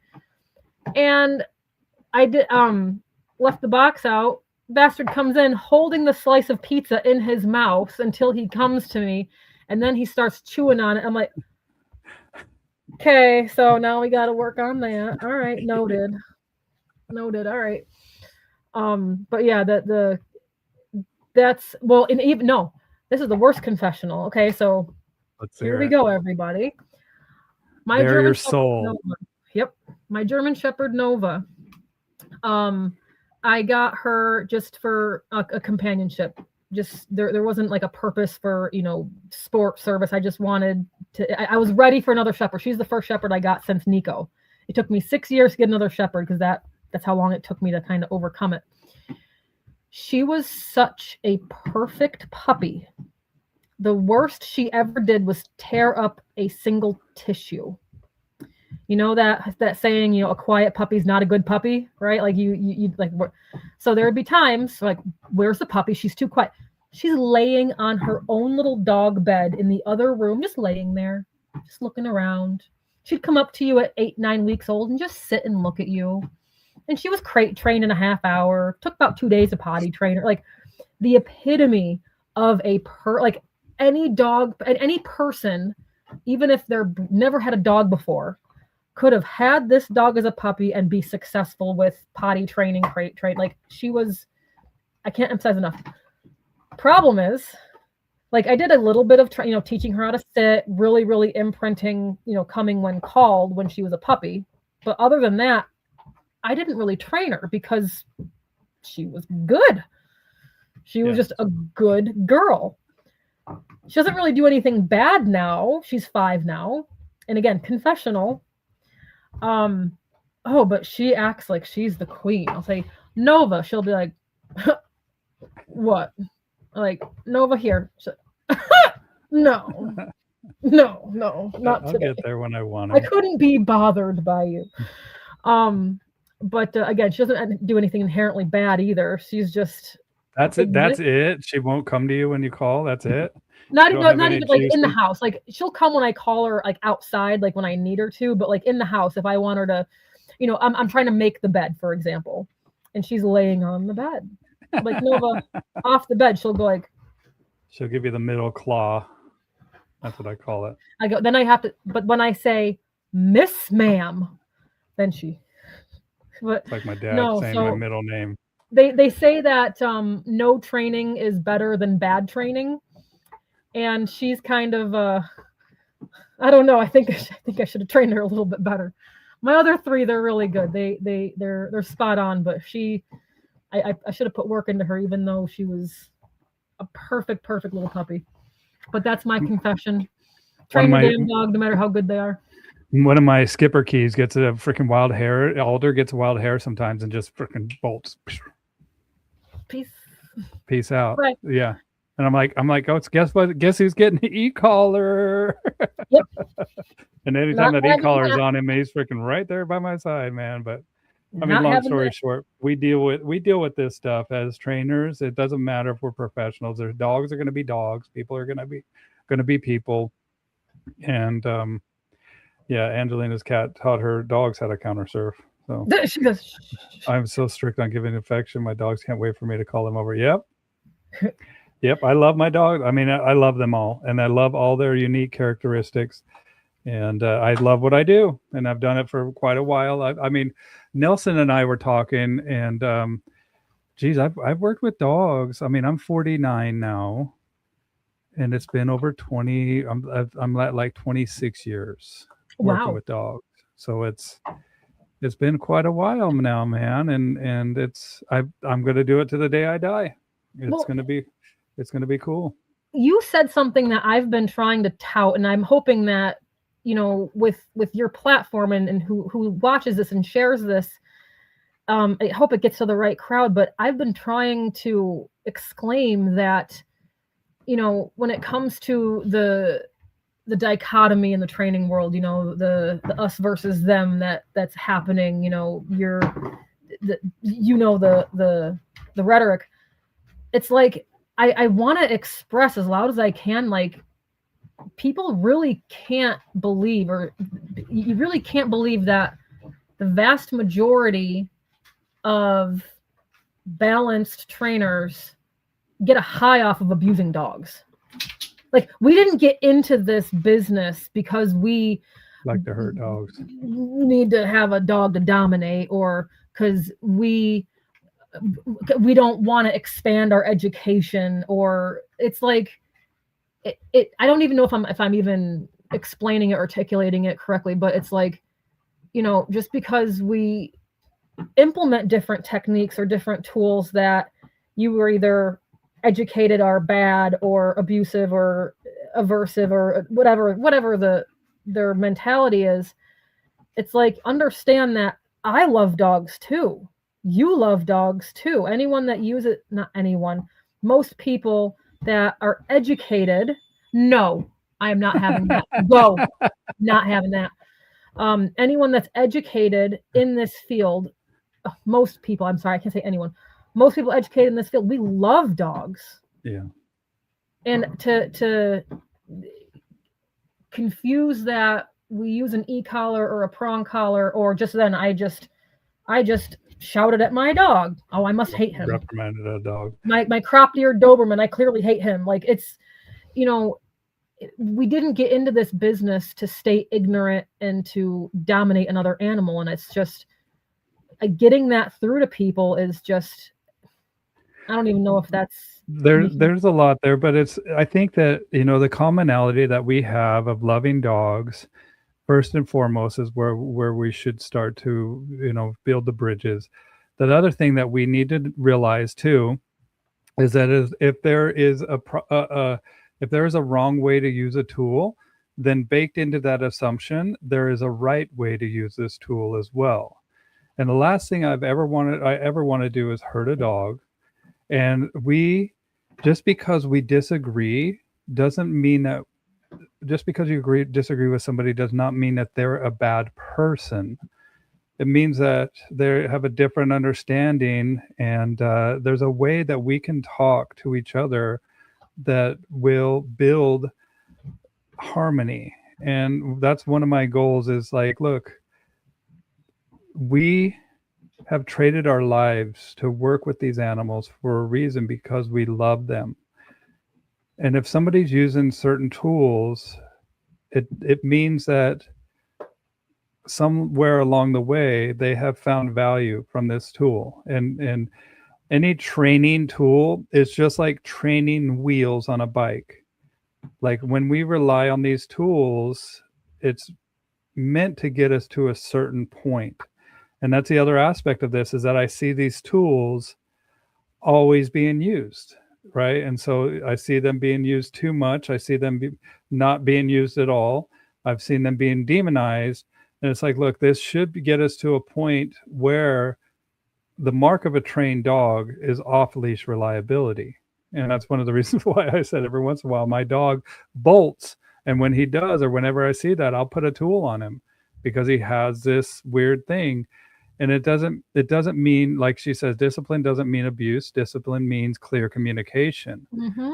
And when I was talking to somebody about e-collar, and she's like, well, she was talking about how there's that people misuse the e-collar, and I was like, right there, what you just said is, I'm absolutely right there with you. And a lot of times too, when we look at, these animal rights decrees, like, I agree with all of them. Like, yeah, absolutely, we shouldn't be doing this, we should not be misusing this, we should be understanding the proper way to speak with our dogs, and there is value that we can gain from both sides. I mean, it's not just both sides. I hate the term balance for a couple reasons. One, I don't like being labeled. I don't say I'm a positive. I don't say I'm a balanced. I say I'm an individual, and I'm always learning, and there's no finish line to this. I will always be learning till the day I die. There's the dynamic of interspecies relationships and communication is an ongoing process, and we have tools that are used, and we also have innovations in technology that will allow us more efficient and effective ways of communication, just like with these iPhones that we have. Right, we grew up without these, and but it's allowed us much more efficient ways of communicating, but there are also ways that we can misuse them. And the other reason why I don't like balanced is because when I think of somebody who's balancing, I think of them on like a log over a river, or like a long, or one of those high wires where they're balancing. They could fall over and topple over at any minute. I want to be a firm, steady, standing on solid ground trainer, right? I don't want to be balancing. I don't want to. I want to. I don't like the word either. I mean, I get where it came from, because using, all four quadrants, using a healthy balance of, reward, and I don't even want to say correction, because amongst the opposite, in my opinion, you have rewarding, marking good behavior so that builds up, but then you can also not only correct, but address, interrupt. There's different ways of dealing with the unwanted side of it.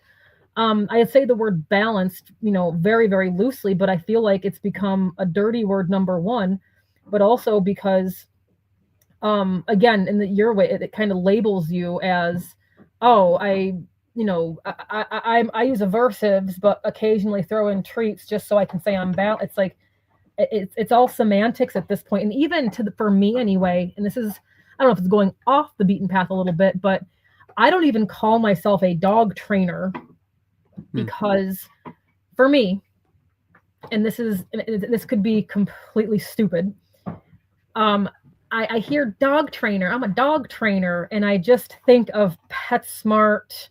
No offense if anyone's PetSmart, but that level of, it's like, sit and click and treat, and it's like I deal with more complex stuff than that. And I feel like just the phrase, so when people say, what do you do for a living, or what I say, I train dogs. I say dog trainer, yes, but it's like I train dogs for a living, or I work with dogs for a living, or because I just feel like the word dog trainer kind of became like this McDonald's of, I don't know. It's just, and again, it could be stupid it could be sounding dumb to other people, but I feel like the value of what true people are actually putting in the work. That's enough. Go.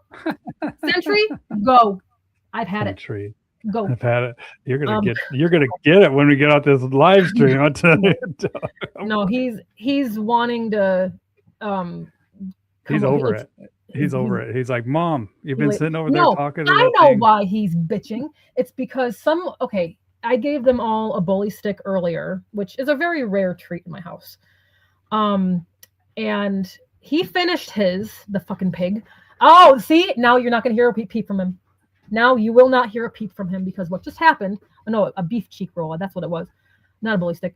Are you okay? Yeah. Okay, so I gave them that. Sentry finished his, because he's a glutton, and Sonic, my border collie, whatever the hell he is, he was still enjoying his. And Sentry was sitting, I didn't realize Sonic was in here minding his own business, chewing on it. Sonic left his toy, and now Sentry chewed it, and now you won't hear from him for the rest of the live stream because he was bitching that he wanted Sonic's, and he won't take it, but he'll wait and whine and bitch and whine and bitch. Then when Sonic's done or left it alone, he took it. Now he's Yep. in his house, Now it's free. and Now it's free for the taking. now he Smart won't you dog. won't hear from him. But anyway, all these labels and these words, I feel like kind of pigeonhole us into our limits, whether it's our ability or our credibility in this industry. And when it comes to true professionals, regardless of you know what side of the fence you're on, it's like we do a lot of really difficult work. We do a lot of emotional work with owners. We do a lot of work with these animals that takes an emotional toll on us. We're communicating with a species that virtually communicates opposite of how we do. Like there's a lot to it, and I feel like because there's so many varying degrees of this, it's like if I say I'm a dog trainer and then someone who's been at a big box store for 6 months, oh, I'm a dog trainer too. It's like, oh, we're not the same. So it's like, it's just all language at this point too. It's all semantics, but it's like, God, I don't even know. Am I even making any sense? I don't even know if I'm making any sense. Yeah, I mean, it is pretty abstract about.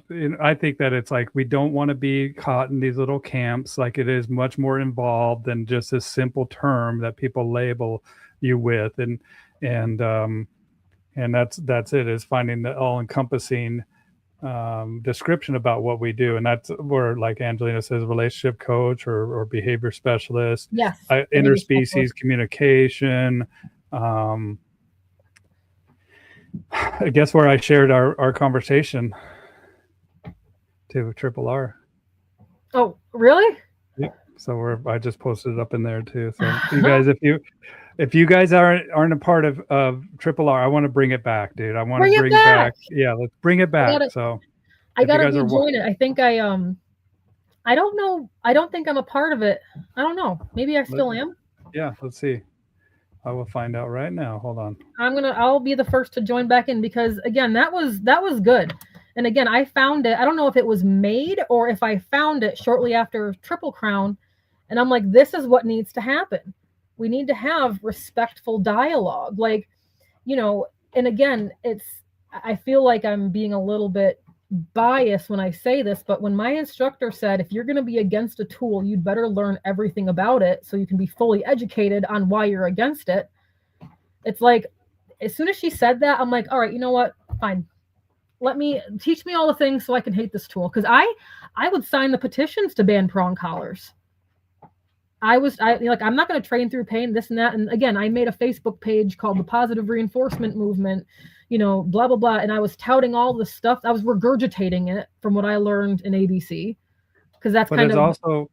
There's also value that can be learned from people that identify as that, right? And there's people that have done, and I think that we should be harmony. Yeah, rational, reasonable, respectable dog trainers. It's Triple R group. It was something that was way back in the day. Angelina wants to know what that is.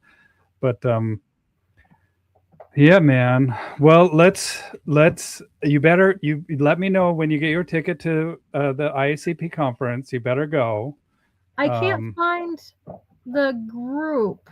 I just sent you an invite to it, so check your notifications. So all right. Yeah, and then let's get in there. Let's start posting. Let's see if we can breathe some new life back into this group because it's filled with great people. And as soon as Chad was pretty good about policing the drama. So hopefully we'll see what happens. But I just remember that. And how do people get a hold of you, Chivon? What's the best way? Are you still going to be in this holding pattern for a little bit? A little bit, I would say for the next month. But upstate New York.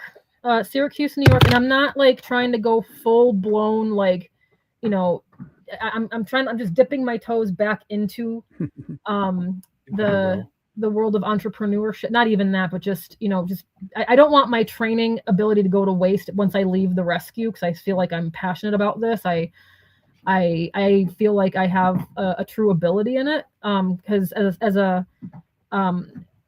what I started doing was I started a martial arts program through the YMCA. That's a whole other conversation. Second degree, actually, I got my second degree back in September. After I started when I was 11 years old, so I've been in it for a long time. But whole different conversation with that. But I figure for a while I'm like, is my passion for dog training slowly fading while this new passion for instructing and teaching these kids, taking place? And so between resigning at Helping Hounds and I'm at this crossroads where, for a little while I was like, am I going to pursue martial arts and put the dog training away? Like, but then I had an epiphany where it's like, I can't just throw this away. I can't just throw this passion away. I can't just, so I'm not trying to have this crazy scale business, but, slowly dipping my toes back into it. It's going to be a process. It's going to be a little bit of time, but to answer the question, C3 Canine Solutions, even my website right now is, I unpublished it during this transition so I can update everything and get it, SEO optimized and all that stuff during this transition out. But contact wise, the letter C, the number 3, the letter K, the number 9. So C3 Canine Solutions at Gmail. For anyone that's either upstate or even I've helped people virtually. I'd like to think that I'm, fairly decent at relaying information for dog owners in a way that's not only makes sense, but also can have them realize that they can do it. They have the ability that they can do it. And it's not, well, some of it can be a little bit complex, don't get me wrong, but a lot of things can be fairly easy to address. And again, using my bar system alone, that seems to, get everyone to a point where they're, okay, I can breathe now with my pain in the ass dog. I can finally get traction instead of trying to use all these things I've seen online or my trainer said to do this and the dog's still in a crazed mental state. So again, using simple things that are relatable, that are easy, but still yet effective for the dog. I didn't mean to turn this into a whole monologue, but upstate New York, but also servicing people virtually if I can. If I can't, then obviously I'll network through IACP references and see who's in the area and, send them a referral that way. Awesome. Well, I like it, man. And I enjoyed seeing you and I enjoyed our conversation today. It was like old times. Yeah, it's like before you blew up. I haven't blown up anything, man. Well, let's say goodbye to everybody here. I have to run and go grab my little guys out in the barn. And then I'll say goodbye to you in the studio, okay?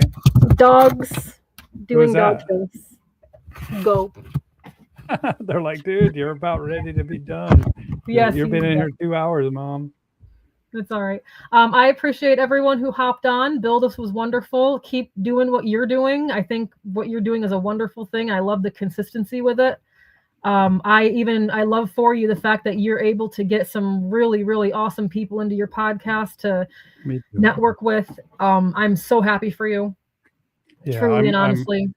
I am absolutely thrilled. The people that I've spoken with, but also that are listening. And so thank you, everybody. Oh yeah, and if you guys like what I do, consider supporting me on Patreon. There's a patreon.com bowwowbills.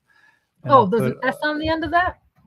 Yep. And then there's I'll put a link to my Patreon in the comments down below. And if you guys like what I do, please consider supporting me for as little as $5 a month. It really helps me buy some new equipment and just thank you all for listening. Thank you for joining today. And I'll say goodbye to you in the studio. And thank you. Bye, everyone. Bye, everyone.